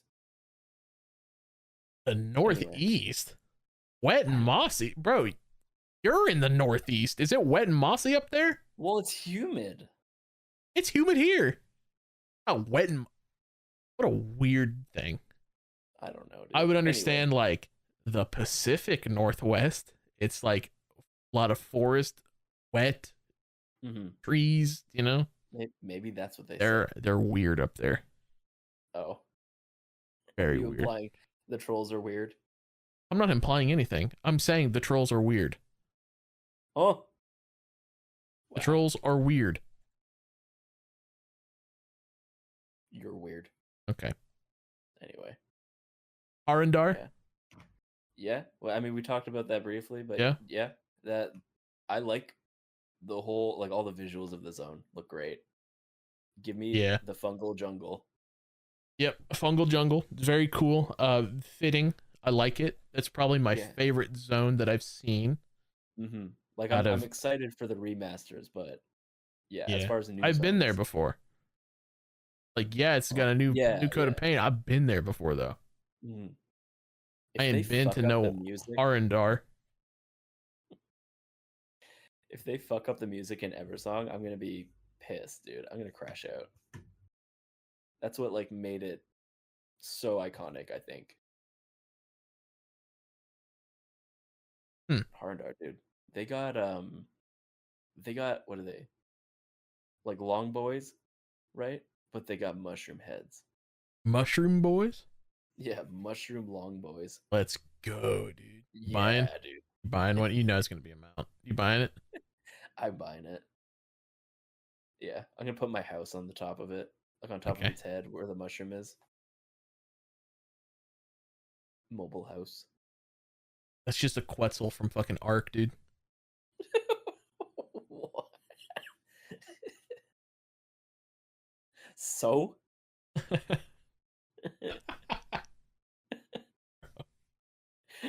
don't see the problem here. Then Void Storm. That just looks like Koresh. It's just Koresh too. Some people are saying that they might have taken assets from Voidstorm to help them make Koresh. I wouldn't doubt it. Shadowlands That sounds assets. right up their alley. Yeah, but Voidstorm looked cool, and I like the more I read about it, the more exciting it seems. Like it's this base of operations for Xalatath, but it's got tons of Void Boys, but the Void Boys have like some kind of hierarchy, you know? Like the more that you've consumed, the more like obviously the stronger you are, but they are very intelligent as well. That equals intelligent, is what you're saying. Yeah. Damn, I am a genius. Genius. Yeah, no, it looks cool. Did you see there's gonna be like a whole new battleground in that zone? Yes. And it's like It's an epic. Alterac Valley inspired. Yeah, 40v40. The first new epic battleground in a really long time. Yeah. I'm excited. Boss fights and a huge 40v40 brawl in the middle at the beginning. We'll see how that goes. We'll see how Next my slide, do. please. Yeah, I already know how it goes, bro. Next slide gameplay. Whoever has the better computer wins. Yeah. Love that. Yeah, I mean, I hope it works, but it sounds cool because I think how it works is like the beginning is just this big out brawl 40v40 in the middle because they went and while they were designing it, they're like, that's what they're going to do anyway. So that we'll just like bake that into the gameplay. And then after that, you like break off into some other lanes and you try to recruit like neutral mobs to help you kind of like push forward and break towers and work towards the enemy base and kill a boss. Yeah. I guess we're working with Void Boys now. What? Because each side has a Void Boy to kill. Bro, okay. This sounds a lot like in the previous MMO that I played, Aeon. It sounds pretty much exactly how the world PvP was there. Oh yeah. Yeah. Where there's two giant titans. You have to go capture control points and then kill the other one. Yeah. It also kind of sounds like League of Legends. Oh. I don't like that. I don't like League of Legends. It sounds like ARAM into like kind of normal League. Ow. Yeah. I don't like that. We'll see how it plays though. I mean, it's WoW still. It's not League. Yeah, we'll see. Why hasn't WoW tried to get in on the MOBA market? Like, what's their deal? They did.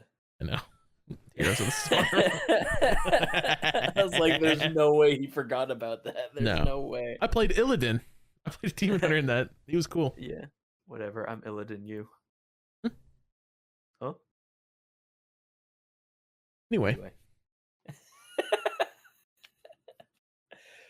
Yeah, so that's it for the zones.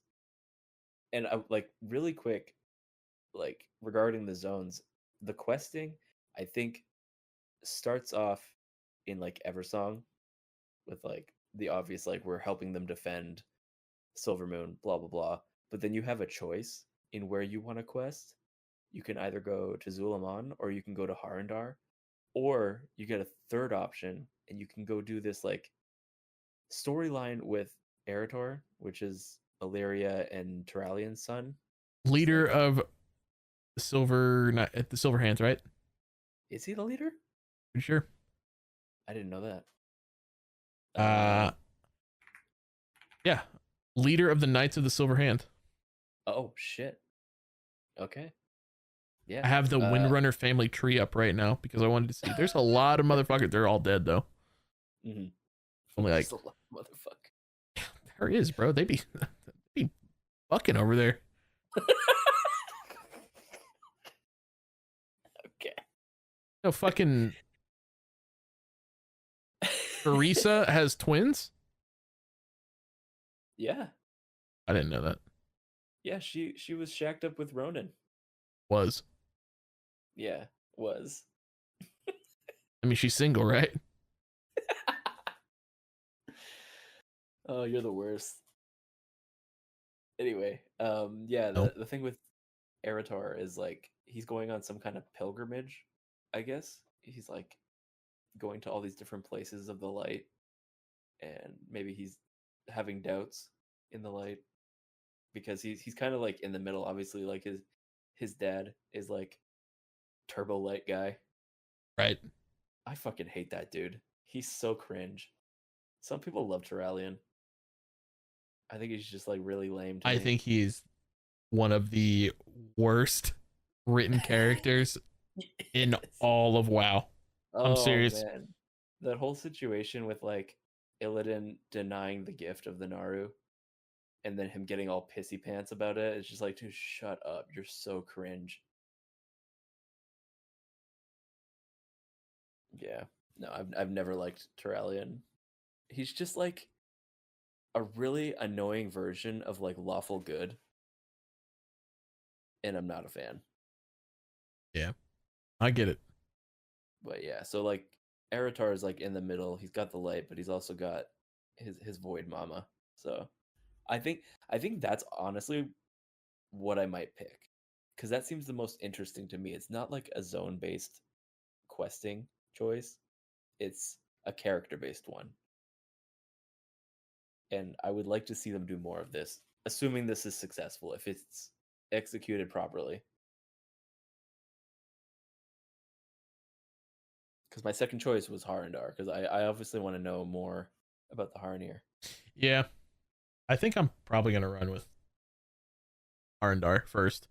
That Yeah. sounds that sounds good. Mhm. Yeah, and then I think we have those choices, and then we go into Voidstorm, and then I think there's some like huge epic capstone dungeon that we get to do as part of the story once Voidstorm is done. So there was a quite a few interviews going on, because where else do we get our information besides fucking dev panels, you know? And Yeah, like literally scattered the information in all reaches of the internet, including these interviews. But some good shit actually came up. What I will say about these interviews is that for once it didn't feel like they were just like dodging questions the whole time, which is something they did a lot in the past, where it's just like soon TM or this and that. It actually felt like they were getting good questions and they were answering them, and we got info, maybe more info than we should have gotten, because in this one interview with Ian and Maria, we hmm got a tease of Sylvanas returning. She said most likely we'll be seeing yeah, Sylvanas, which I kind of, assumed, given that we're going to the Windrunner Tower and this being her homeland under attack. She's doing her community service in the Maw right now. but I don't think it would be a far stretch for her to like take a little breaky break and come protect her homeland. Hope she stays in the fucking mall. I don't. Bring her back. No, Redeem her. keep her away. Redeem her. Nope. Bro. I think she's redeemable. I don't. I think so. No. Yeah, because when Arthas made her the Banshee Queen, Frostmourne took like a piece of her soul and stored it away, and it wasn't until the jailer gave it back that she basically got this whole part of her that never experienced all the atrocities that she did, all the shit she committed. So that's why we have like kind of good Sylvanas now. Kind of good? Well, yeah, like her eyes went blue. Oh, because she got dude, her soul back, like part of her soul. I know a couple of guys with blue eyes that are terrible people. What does that have to fucking do with anything? Her eyes were red before. She was Yes, red eyes bad, blue eyes good. It just means she became more whole. You know, like she's back to kind of being like the Ranger General and less Banshee Queen.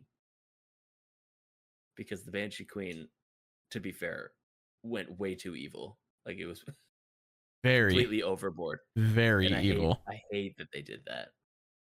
A horde is nothing is a direct quote from her. While she was active war chief right after killing Sourfang. Yeah. Why did they do that? Why did they kill Sourfang? Of all fucking characters they were going to kill, why Sourfang? They built him up so well. I really loved his story in that expansion. But then they killed him. Yeah. In a fucking cutscene, no less. Mm-hmm. I don't like it.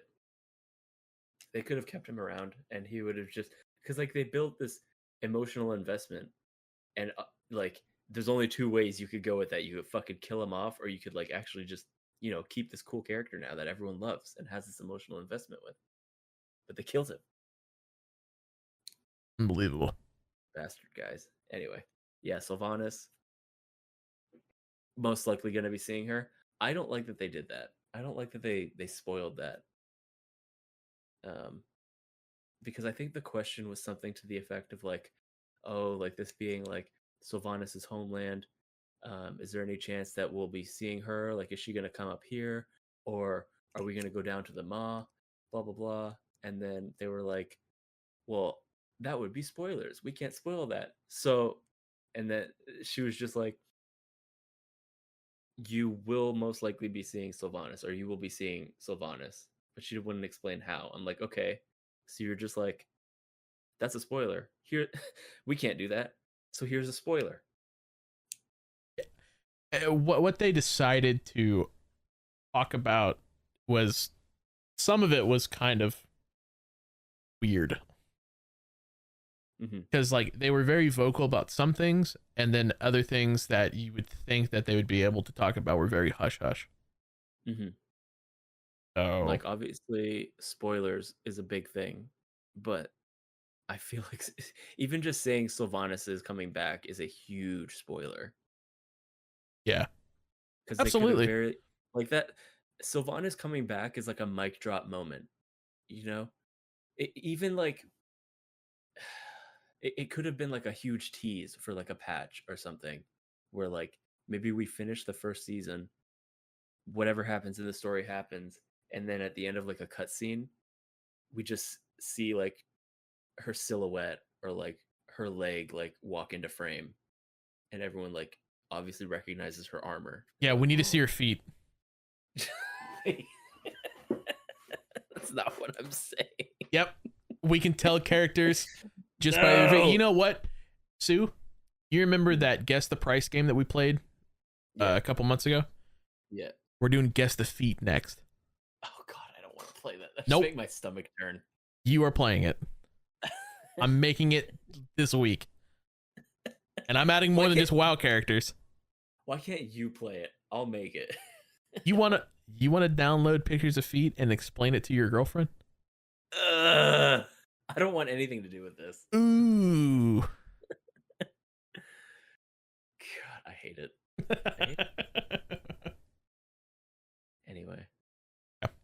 But Um, yeah, Sylvanas coming back, it would be sick. yep. I think it has the potential to be better written for Mm-hmm. sure. But I'm not getting my hopes up Yeah, for I anything. mean, to be fair, two of the writers I think that were working on WoW when Sylvanas kind of went kooky, they're gone. You got So, fired? well, they left, I think. Oh, should have been fired. Yeah. That was awful. I'm serious. Yeah, that was something else. Sure was. They ruined her. But I'm almost certain they're gonna try to redeem her with this. It'd be cool. Yeah, yeah.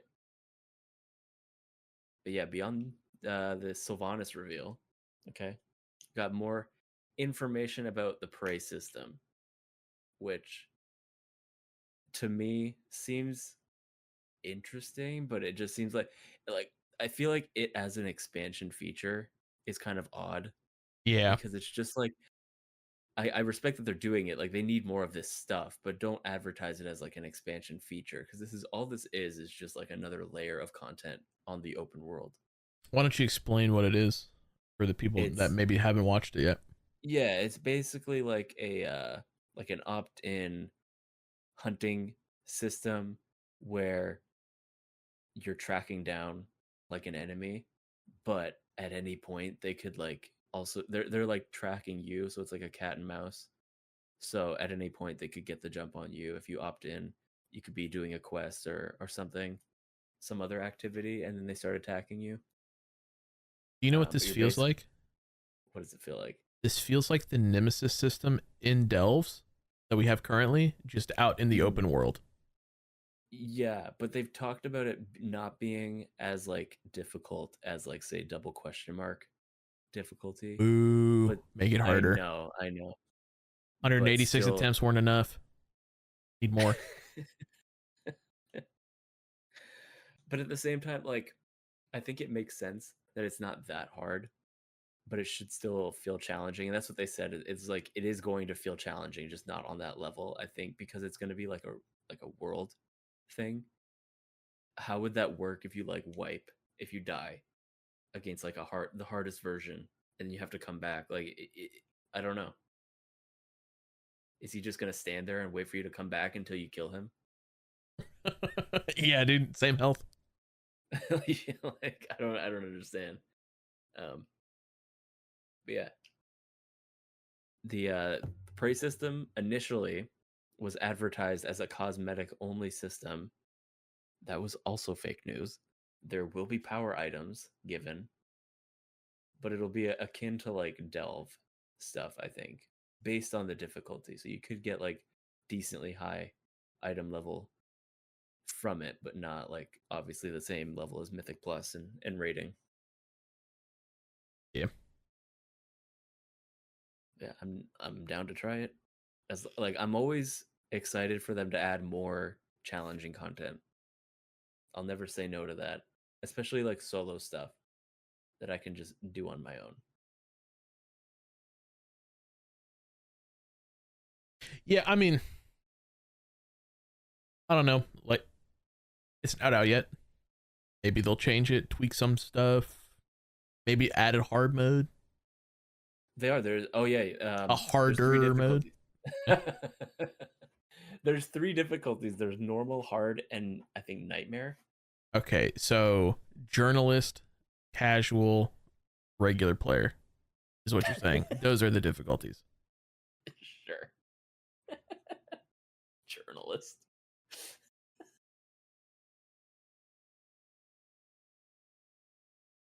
Hmm. But yeah, I don't know. I don't like.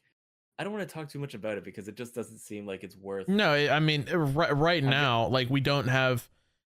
They were very brief with what they talked about with it, and like, I think it's cool. It adds a little more depth to the open world, but like you said, it shouldn't be an expansion feature. That seems like something No. that should just fucking be there, Yeah, like to let me, alone a fucking draw for the expansion. Yeah, it feels like a patch feature Yeah. more than an expansion feature. Like expansion features should be like game altering in a way. This just is like an extra little thing they added. Like, cool. Advertise that for a patch, not for the whole expansion. But whatever. it's it's stuff to do. Yeah.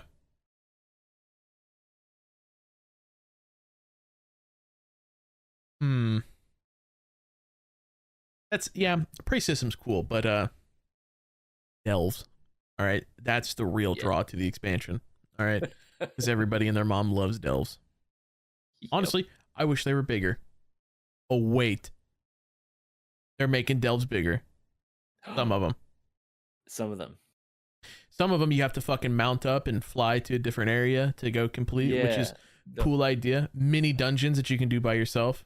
That's awesome. Mhm. I hope, this is my gripe. If you're going to have the delves in the game take longer time, make it where we don't need to complete fucking 8 of them to get our vault slots. Don't make me complete delves at all for vault slots. It feels awful. It just sounds like you don't like delves. I don't mind them, but doing, especially at the beginning of a season, doing 8 is fucking awful because I have to do it in tank form or tank spec because I can't do it in DPS yet because I just die too fast. It's fucking shit. It's slow. I think that's more of an issue of it feeling like a chore, like a necessity. It is a chore. It is a necessity too. Yeah, so it feels like a chore because you have to do it in order to give yourself the biggest boost for gear. But because otherwise, like, delves I think are great. It's just, I don't know. I think such a hot they're good for what they offer, I should say. But I think it's like a hot button topic, but I think they're like, they give really good rewards, especially right off the bat, and that's why like it can feel like a chore because I'm sure there's a lot of people who don't enjoy them. Yeah. But I don't know. I'm happy they're here. I Like, think they're not overall bad. a good addition. They're not bad by any means. It's just 8 seems like a lot. What if you ran them with the boys? Would it feel like a It lot takes, if you're just like yes, blasting through them? it takes you don't blast through them though. But it would be more fun and therefore go by quicker. Yes, but I would still, okay. At that point in time, I would rather take the boys and go to a Mythic Plus and have more fun. And I'm not, because, okay, we went in, me and Brunig did a 2-man tier 11 delve like the first week, where Bran was tanking and Brunig was healing him. It takes Brunig a long time because he's a healer and Bran does fucking piss all damage. Yeah.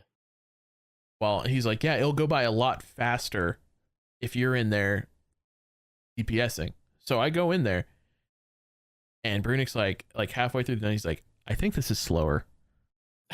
These enemies just have so much health. Like, I'm serious. They have like 1.5 times the amount, or like 2.5 times the amount of health that they have whenever you add another person. And then when you get 3 people in there, normal enemies have like 500 million health. Why? I don't know. Like, I get that they want delves early on to be very strong, and I get that, so that, you know, gear just isn't free, but just tuning up the fucking health is not the answer. Yeah. I think they talked about that in one of the interviews, how it's like they feel like they definitely can improve on difficulty where it's not just enemy does more damage, has more health. Like, you can throw in more skill shots, stuff like that, like things to dodge, things to do as a form of difficulty, or even just like something like the cast goes off faster rather than does more damage. So you have less time to react.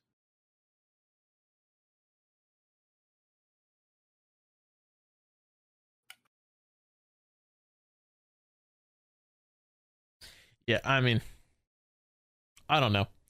I would like to see how they're going to change delves. Hopefully it's for the better. Hopefully they've taken every issue that they've had with them this expansion and improve upon them for the next one.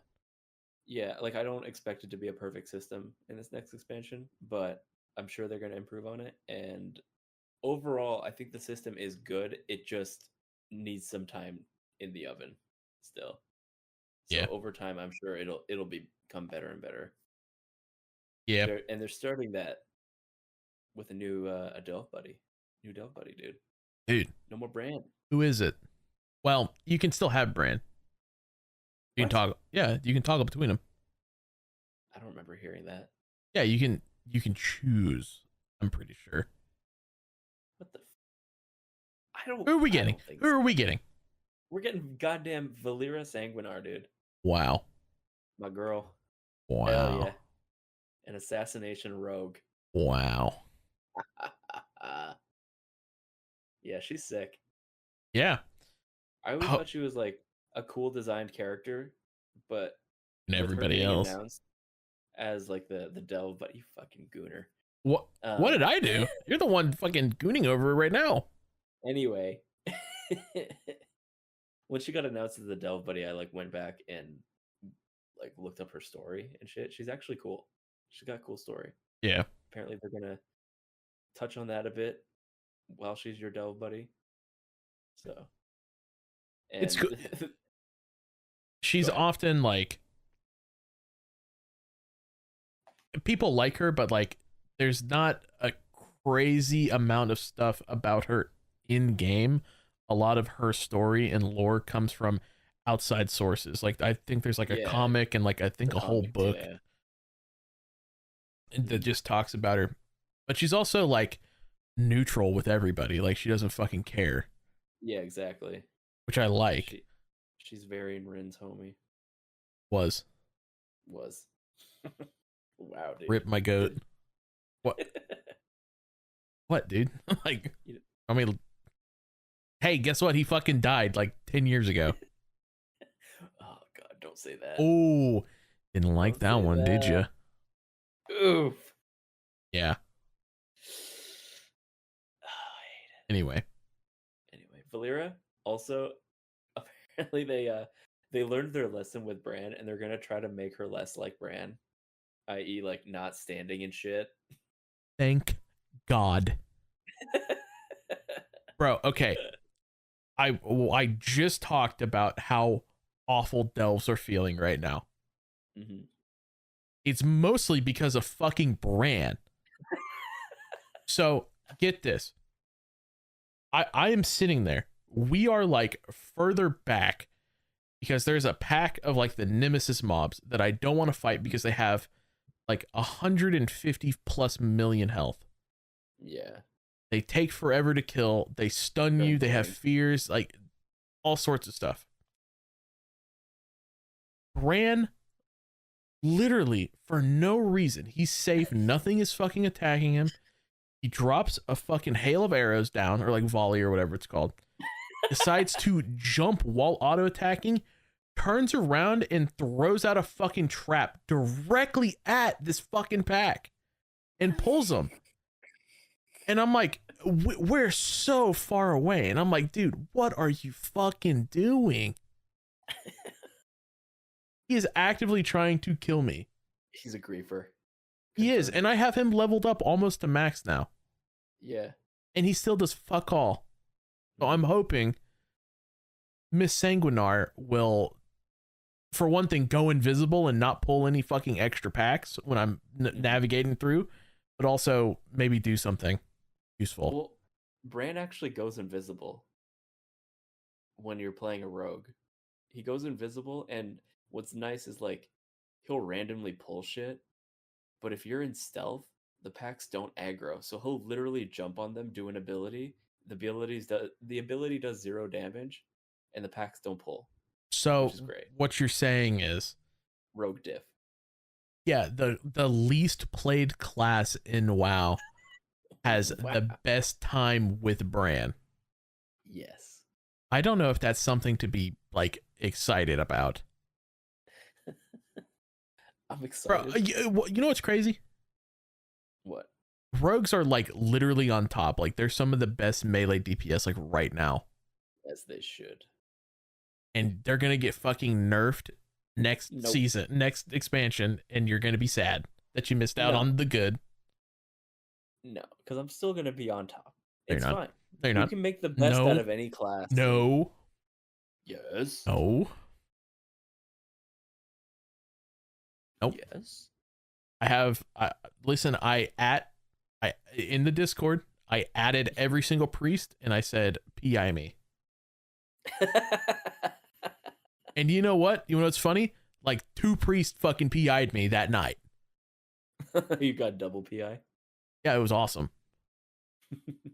Just a little bit of haste goes fucking crazy on Demon Hunter. Yeah. Yeah, hopefully delves improve with this new buddy though. I am excited. Mm-hmm. It's cool. I like Valera. Yeah. Looks cool. Is cool. Helped us out a lot, surprisingly, both sides. Mm-hmm. And she's not half bad in Hearthstone. I never really played. Don't.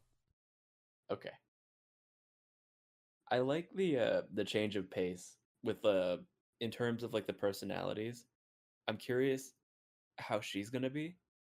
Whereas like Bran is like super whimsical, I guess, or just like I don't what's the right word? You know, like he's he's a little I don't goofy think I can guy. say it. I don't think I can say it on Spotify. He's a bit of a goof, okay? That's a good way to describing him. Lighthearted guy. Whimsical was a good one. Carefree, Yeah. nonsensical. Aloof. That's a good one. Yeah. Whereas Buffoon. like yeah. Yeah, so he's gonna be like he's saying shit like, oh, uh those webs will summon Rubians. Don't stand in them. I think Valera will be like, get the fuck out of the webs, idiot. Don't stand there. Yeah, don't stand there. You're gonna get us both killed. Yeah. Yeah. So And honestly, that'll be interesting to see. bro, when I was doing the Kaiveza fight, I had Brandis set as healer because I was getting hit for like fucking 2 million a swing, right? Nice. So, bro, I swear to God, I got so mad at him. I went and I fucking looked up add-ons to disable him. Like, not disable him in general, but like, I found one called Delver. It hasn't been updated since like season 1, and it fucking removes all of his voice lines. You know what you can do instead of that? What? Just go into the audio settings and turn the dialogue to 0. It's not that. It's not the dialogue. It is. No, stop. It's not. I understand that's what that is. Yes. Not for me. I needed the speech bubbles gone. Oh, because his fucking speech bubbles would fucking, in a fucking fight where like if you're on the wrong pixel you fucking die, his speech bubble pissed me off and I couldn't see. Because every mechanic, yes, you can turn them off, but I need them for Kaiveza. Oh.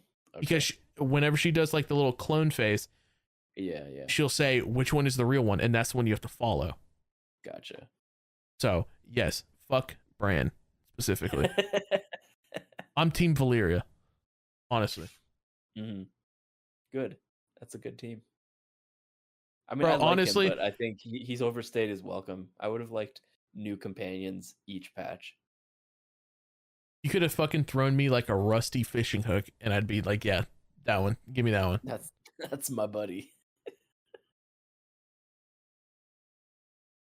Bro, I did think it was funny that like each season there's a new like Bran problem that he's having, which is essentially how, you know, the season starts off for him. Last season his hat was stolen, so he had all these like funny looking hats. Yep. Well, now in season 3, he has his original hat back because he killed the Underpin. We killed the Underpin, canonically. Mm-hmm. So he has an abundance of hats. And if you use this perk called Hatterang, he will throw his XX hats onto the enemy to debuff them. Which, that's pretty funny. I like that. I didn't know that.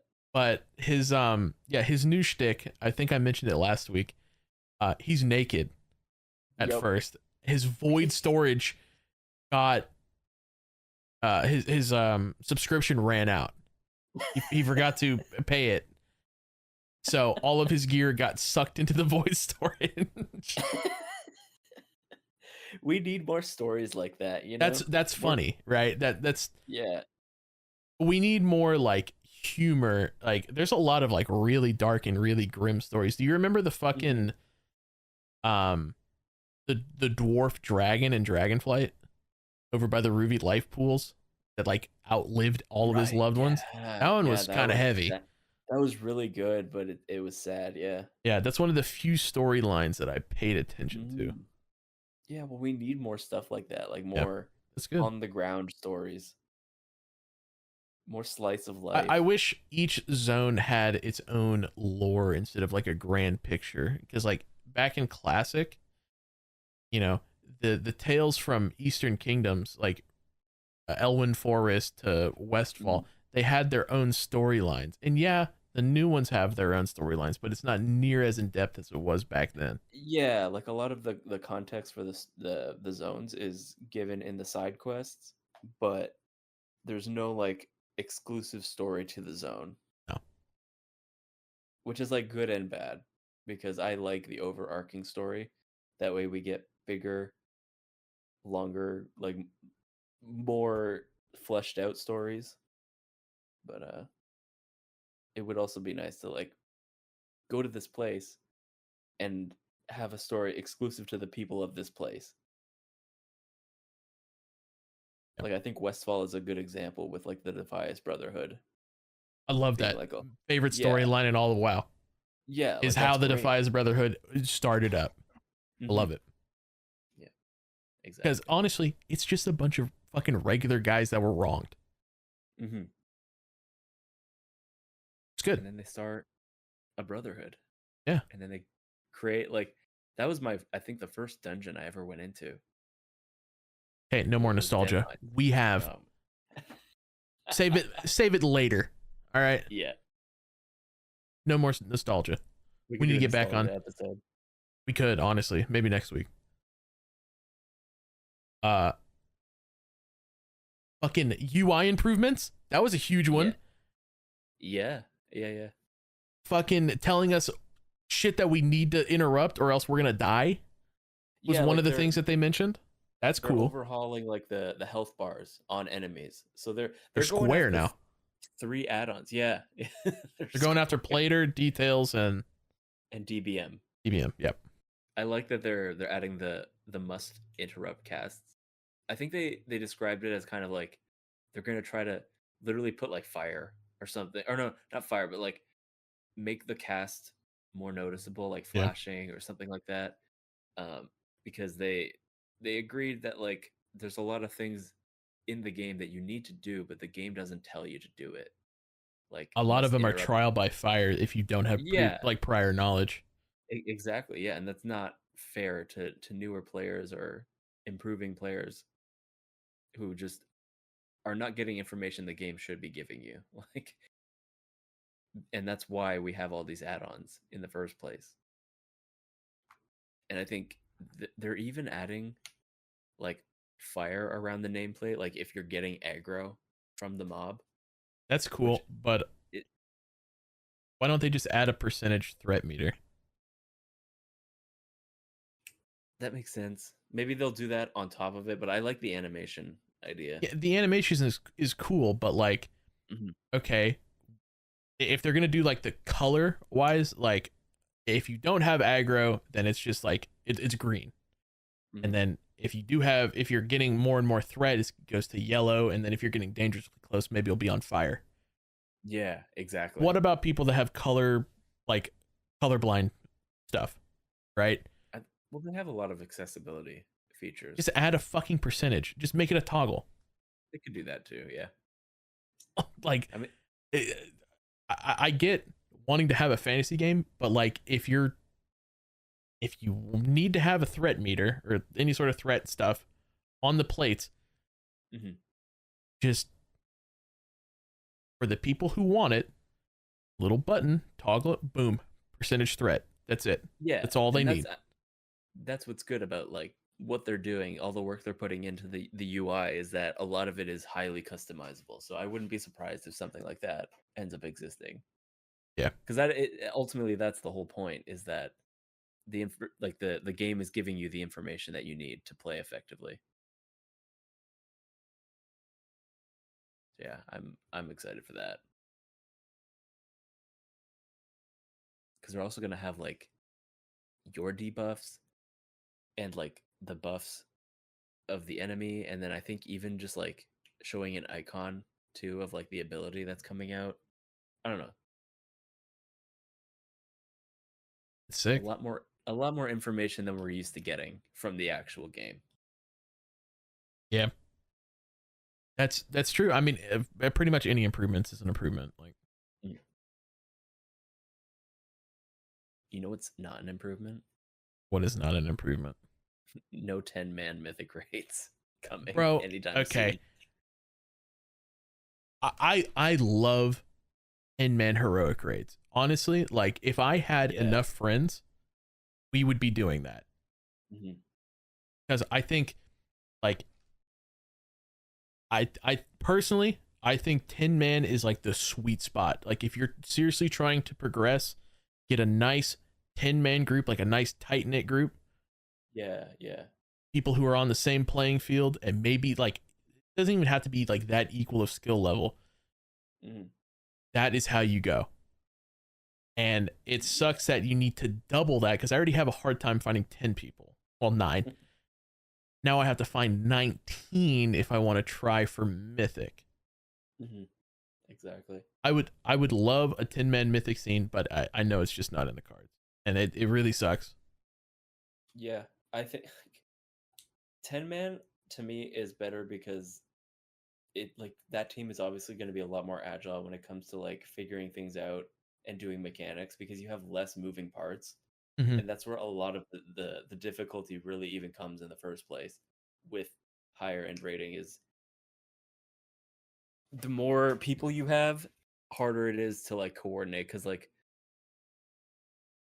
the chances of someone fucking up goes up like exponentially the more people you add. So 10 people just sounds like more fun to me, because I feel like we could get shit done quicker. Well, yeah, whenever we do like heroic stuff, like when we did when we went to do the heroic or the AOTC catch up, we were in like a 10 to 15 man group, and it was so smooth.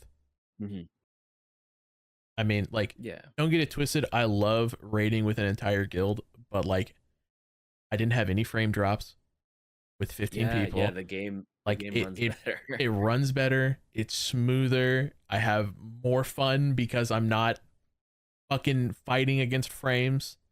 Yeah, and I think there's like more visual clarity too, with having less people and less spells going off. You can more clearly see the mechanics of the actual fight. For sure. So yeah, I think 10-man would be a lot more fun for like players like us who have like a difficult time like putting together like a full 20-man for mythic, because to be real, like we are capable of mythic, you and I think so. The biggest challenge is getting it's that people. many people. It's getting people who are all on the same page doing the exact same thing. But that can be said about almost anything in life, to be fair. Yeah. Just because you can do it doesn't mean everybody can. But I mean, I think a 10-man team, I would broken record, it'd be fucking sick. But unfortunately, I think Ian said something about having to balance around a 10-man team just like isn't feasible. Trying to get it to where it's hard enough to be considered mythic, but easy enough to be done with 10 people. It's really not built for that. I think it was more so as well, like they have so many classes in the game and they're trying to balance these Yeah, fights around raid at buffs and any shit. given point you could have like every fight is balanced with every class in mind. So they're trying to imagine the raid having every single class in it, Yeah. and that's hard to do when you only have 10 people.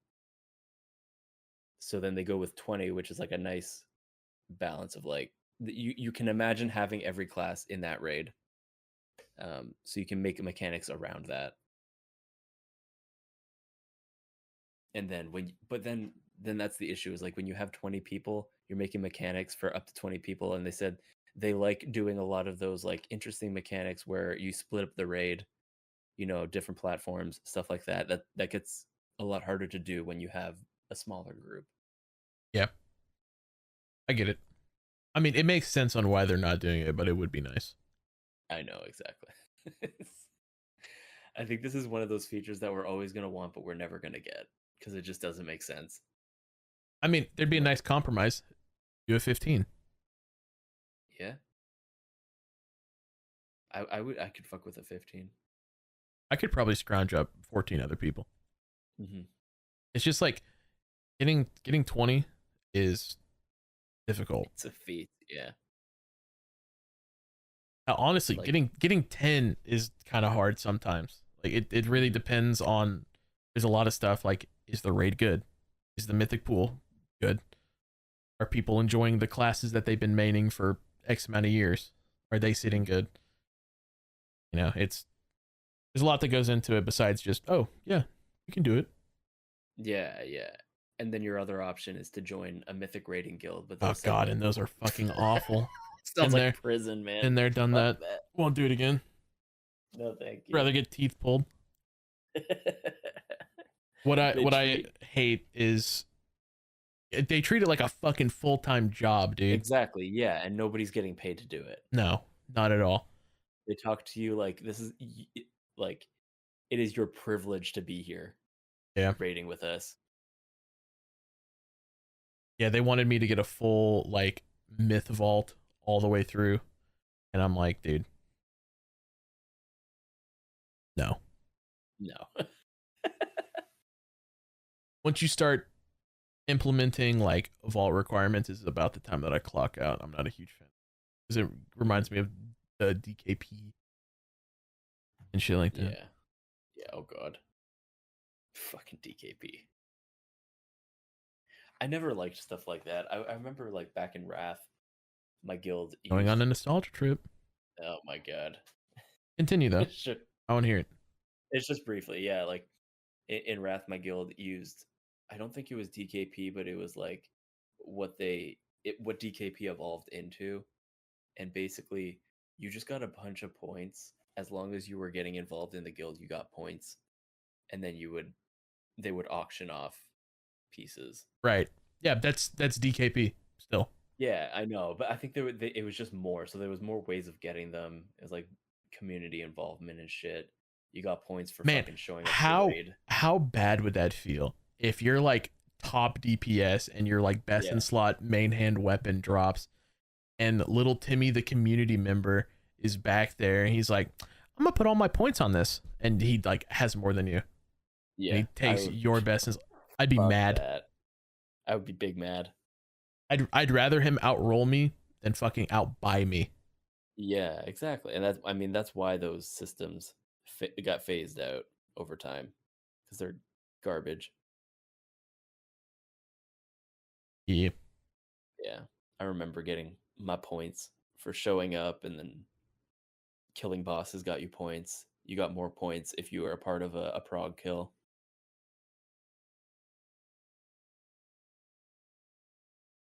Right. Yeah, you know what else is tight? What? 3 raids for season 1. I don't understand how this is gonna happen. So it's not happening. So on season 1 release, from what they've said, we will have 2 raids. One of them will have 6 bosses, and the other one will have 1.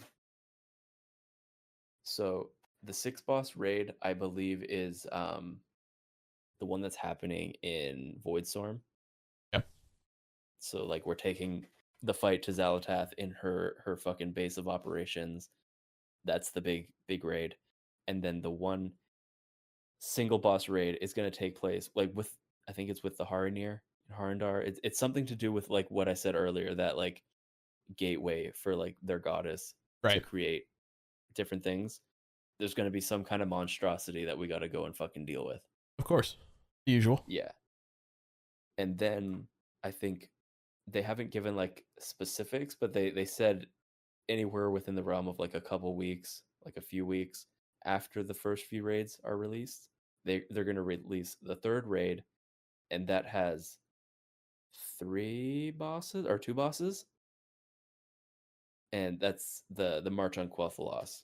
So it's structured kind of like a story, which I like. So we'll see how it actually like plays out and how it feels. But it's just gonna give us more options, but like once they're all released, on like what to do for raid night. Okay, but here's my thing. If they're gonna Mhm. release if they're gonna release the March on Quell de Los later, okay, how is that going to work with the difficulty? Are they going to make that one harder and have normal loot drop at a higher eye level? Because if by the time that I clear these other two raids and the third Mhm. one comes out, there's no point in me going for normal loot anymore. Mhm. Yeah, no, I think they've described it though as like having similar item level across the board. Like it's Okay, all going to be so like it's season going to one be a stuff. fucking waste of time, essentially. By the time that unlocks, everything from we're going to be fucking heroic progging. Hmm. But it'll be a change of pace, Who and fucking cares then we about a can do change of heroic pace? prog. We'll have heroic prog options for a different raid. Nah, I don't fuck with this. Like, it's a cool idea, but like, release them all at the same time. I like that they've staggered it, I only because like I don't like the mad rush right at the beginning. You know, get to the last boss. Okay, we know the ending of the story. That's it. I like that we have the first kind of chapter, and then a couple weeks later, the story progresses further within the raid space, and then we're not also confined to this one area for the raid. The story can progress in different ways in a different raid elsewhere within the same season. no, I mean, don't get it twisted. It's a good Mhm. idea, and I would love the idea of Yeah. it, but like, you have to like think about this in terms of like a gearing aspect. Okay, Yeah, yeah. the A season week to week launches. playability Yeah, the standpoint. season launches. We clear the first two. Next week we do the same thing. By the third week, we're already out geared from normal stuff. We gain Mhm. virtually nothing. Maybe a trinket that's really overpowered drops or something like that. That's like Mhm. that's an if scenario. Yeah. But by the time this third raid comes out, there's nothing for us, and Mhm. we're doing the heroic difficulty anyway. Yeah, we'll have to see how it gets executed. Like maybe I misheard, or maybe they'll change it by the time it actually comes out. Maybe there'll be like a slight difficulty increase, slight power increase, so there's more incentive to do it. But Honestly, what I would like is if they're gonna do anything, make it drop gear that is like one upgrade higher than like the previous one. So like if it's like a Mhm. one out of 8 champion, make it like a 2 out of 8 or something like that. Yeah, or even like I would say have it drop gear that is equivalent to like the final few bosses of a raid. Maybe not the same level as like the final boss, but you know how like some of the gear is like better Yeah, than like the last few bosses. Yeah, have it for the extra raids, like for March on Quel'Thalas. Have yeah, that be a bit better. that's a good idea. Mhm. something, because like I don't want it to be essentially dead on arrival, dead content. Yeah. Right. Yeah. Especially like think a it will. raid feeling like dead content is Mhm. not great, No. because people, like I said earlier, people live and die by the raids. If a raid is bad, the expansion is bad. Oh no. Well, now they have 3 chances. Okay. 3 raids, No, more this is a chances. raid tier. Yes, it might be 3 different raids. It's a raid No. tier though. But just think of it like this: no fucking season 4. I saw that I am so and I happy. instantly thought of you. I'm like, he's probably like taking a huge sigh of relief right now. I am done with fucking Dornagal. I am done Mhm. with Undermine. I am done with Koresh. The fucking season just started not too terribly long ago, and I'm already over it. Sounds like you're done with the War Within. Realistically, I am. Like, Yeah. I'm once I get my tier set, I'm gonna be really hard pushing. I'm gonna try to get to at least 2750 this upcoming week. Mhm. I'm at like 2314 or something like that. I want to bang out all of it. I want to get to 3K. I want to start working with the guild on getting AOTC, and then it's Legion Remix after that. Fuck yeah. Very happy. No season 4. Season 4s, the faded season, they always feel like a fucking slog. They suck. Yeah. They're awful. I'm glad I never experienced one. So the first one started in not Dragonflight, Shadowlands, and if you did all the raids on a heroic difficulty, I think you got a title and a mount. Same thing with Dragonflight. The Dragonflight raids were tuned so fucking easily. Like, we went in there and fucking like first banged them like every single time, like first try on That's heroic. boring. Yeah, What even there is was that? no challenge. There was no, like, I didn't even fucking do any Mythic Plus. Like, I got to 2K that season, season 4, and that was it. Like, I got my mount. I didn't care about any of the fucking portals because the raids were, or the dungeons were dog ass. Mhm. And we got the mount and the Awakened Hero title. And the mount Yeah, sucks. It's a Bro. fucking dog. It's a dog worm. Yeah, that's filler content. That's all it is. It feels like a filler episode to an anime. That's exactly what it felt, bro. Season 4 of Dragonflight was such a fucking slog. It genuinely sucked. Yeah. I was so bored. I'm once we did all that, I stopped playing. Good.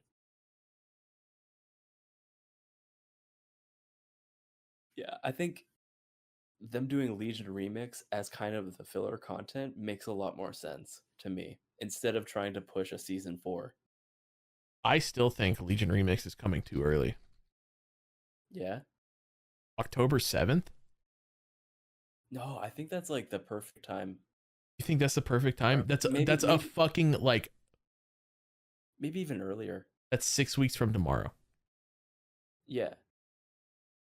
And then that'll serve as like the filler content until midnight. But the issue that I'm thinking I'm going to run into is, what if I don't have my goals completed by the time that Legion Remix comes out? Right. I don't want to have to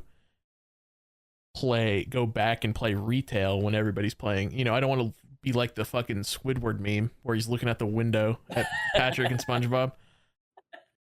Right. I don't want to be that guy. I'm like, Well, looking for member 12 Echo Dome. um well, I guess that's the benefit of not having a season 4. Whereas like we don't know like the release date for midnight, but you have all this time. You could, if your goals are not done by the time Legion Remix comes out, you could take a break, put a pin in it, go enjoy Legion Remix, and then come back when maybe like things have started to slow down with Remix a bit. From what I've heard, Legion Remix is going to be pretty slow anyway. It's time gated. Oh wow. Blizzard's favorite thing. That makes me really not not too overly excited for it, to be Yeah, perfectly yeah. honest. Um, I don't know the specifics. I just what I've seen, what people talk about, but like Mhm. only like the first raid's gonna be open for like the first 2 weeks, Mhm. and then the second 2 weeks, the next one, and then the last 2 weeks, the last one. I don't know. In this context, like normally I don't like time gating at all, but something about like kind of staggering the patch releases the same way they would have on live doesn't seem all that bad to me. So it gives you like time to like focus on one tier at first, and then a few weeks later you focus on the next tier and the next tier. It's not like everything's available all at once. You rush through it in the first few weeks and then you're like, where's the content? You know? Well, that's the thing. Like nobody played Panda Remix like expecting the content. Like they knew exactly what they were doing. Like the goal was to get as Hmm. powerful as possible, get the cosmetics, get the mounts, and then level up Yeah. characters if you want to, Hmm. right? But then I don't understand this. Blizzard wanted people and players to get as powerful as they possibly could with the fucking cape, but Hmm. then actively nerf people who were farming the And cape then they stuff. nerfed it. Yeah. The people who I were min I maxing didn't it. I didn't even fucking farm and my cape got nerfed. Like cringe. That's what really pissed me off. Like I'm like, okay, this goes to show that you guys generally don't give a fuck. Hmm. Like I didn't go and kill the fucking frogs. I didn't do any of that exploiting shit. You killed a single frog. I didn't even go to the Nerfed. Timeless Isle. Oh fuck. I didn't even step foot over in the Timeless Isle. Hmm. And like I my cloak got set back, and I did not like that, and it kind of killed my drive for Panda Remix. I'm like, if this is how Yeah. you're gonna play, That's annoying. yeah. But I ended up finishing it out. I got Hmm. the mounts and all the mounts and Yeah. transmog and shit like that. Good shit. Yeah. I don't for Legion Remix, I don't feel like it'll be as big a deal as people are making it for the stat like time gating. And at least in this way too, you have an opportunity to go back and do your live stuff. Get 3K. I'm gonna get it beforehand. I guarantee you. Honestly, Hmm. I might get it fucking next weekend, like this upcoming week, because I'm getting Hmm. 4 piece. I'm currently farming a ring. All I have to do, if I can, once Tuesday comes tomorrow, Hmm. I will have 4 piece. All I will need is rings, necklace, and gloves, and that's it. I have everything else like Damn. already. He's gaming. I do need the boots from the demon hunters, but everybody needs those, and they're kind You're of telling me the demon hunters don't drop a best in slot warglaive they do. I for already demon have it. hunters? I already have it. Oh, they do. Okay, okay. Yeah, I already have it. Good. I was worried for a second. But I'm pretty sure the weapon that I have now is the one that I got from the demon hunters is the champion one. Hmm. I have a hero one. I have a hero like fist weapon, and then a Right. crafted weapon. I'm pretty sure my hero one is better than glaive from the demon hunters. Hmm. Until we start doing heroic, and then I will get the glaive eventually, Yeah. Yeah. Eventually. hopefully. Yeah. Don't get outrolled. I'll fucking buy it off of them. I'll be like, name a price, dude. I got it. Yeah. If he Free says free something like shout 10 out. mil, I'm not doing like 10 mil. No, just offer him a free shout out on the Undergeared podcast. Yeah, dude.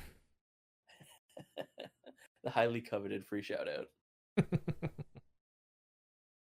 So what's this about? Some design philosophy stuff that I'm reading. What is this? Yeah. Because they were in some of the interviews that I watched, they were asking about like um I think it started off as a question about some classes literally requiring weak auras, like i.e. like outlaw rogue. Um and I think they were interviewing like one of the class design leads, and he's basically saying that like situations like that where like people feel like they need to go to a third party add-on to play their class effectively, like that's a failing on their part on like the class design, like that's a problem. um so there will be like big changes to certain classes.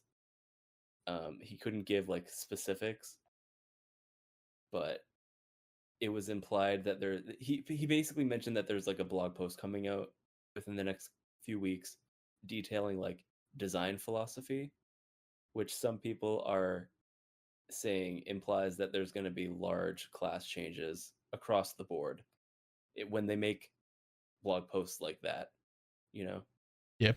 Because like, why would they do that if they're just doing changes to like one or two classes? Giving their whole design philosophy to me sounds like they want to do big stuff, and they want to explain why they're doing the big stuff, how they're going to do the big stuff. So Yeah, I mean, uh, if they execute it right, then it will be good. mm-hmm. Like we said about anything, though. Yeah, exactly. I don't want to. I don't want to be negative all the time. I genuinely hope that it's good, and I don't need to have weak auras to know what fucking roll the bone stacks I got. That's the worst. Exactly. Because like, there's one that you can get that's like mocking. Like if you get the bad ones, it'll be like LOL. Right. So Yeah, yeah, yeah. Like I don't need them to reinvent the wheel no, when not it at all. comes to like class changes, but like shake things up a bit. Um, I love playing Assassination Rogue, but like I get bored really easily. So that's why I like switching it up and playing other classes, but like assuming they, make a significant enough change to how the class plays in the rotation, then I'll be happy to do it for like a whole like a new season. Yeah. Yeah, so I'm excited for that. Another thing I'm excited for too, which they mentioned briefly, which should impact a lot of classes, is these like Apex talents, which again, this is something to me that I should haven't have even been in heard the of this. feature trailer. I have not even heard of this. Yes, this is a big feature. Um, so basically, at the end of each of the spec trees, so like you have like your class tree on the left and your spec tree on the right. Um, at the bottom of your spec tree is going to be like a single point talent, but that point has like 4 tiers to it that you can put up to 4 points into it. And it's basically going to act as like the capstone for your spec tree. You don't obviously like you don't have to spec into it. You could use those 4 points elsewhere if the Apex talent doesn't actually appeal to you. But it's supposed to be like pretty impactful. Like the first point is supposed to be the first and the last point are supposed to be the most impactful. So you get 1 point, like the first point is going to be like drastically change like an ability or even give you like a new one. And then the next two are supposed to like be like stat increases kind of, and then the fourth one will like further change the ability. Interesting. Mm-hmm. Like the examples they used were for classes I don't fucking play. Like what? Like one of the Preservation Evoker, Oh god damn it. and then Devourer Demon Hunter. Let's go. Yeah, but nobody knows how that fucking Fuck. spec plays, Damn it. man. You're right. But yeah, they I love stuff like that, so I'm all for it. Bring it on. Yeah, that sounds cool. I'm excited to see I just what don't they understand do. why it wasn't in any other piece of media, because this is all brand new to me. Yeah. And I thought I was being on top of things. That's crazy that you have to go to fucking 10 different things to get the information. Exactly. Like this was like tucked away in an interview.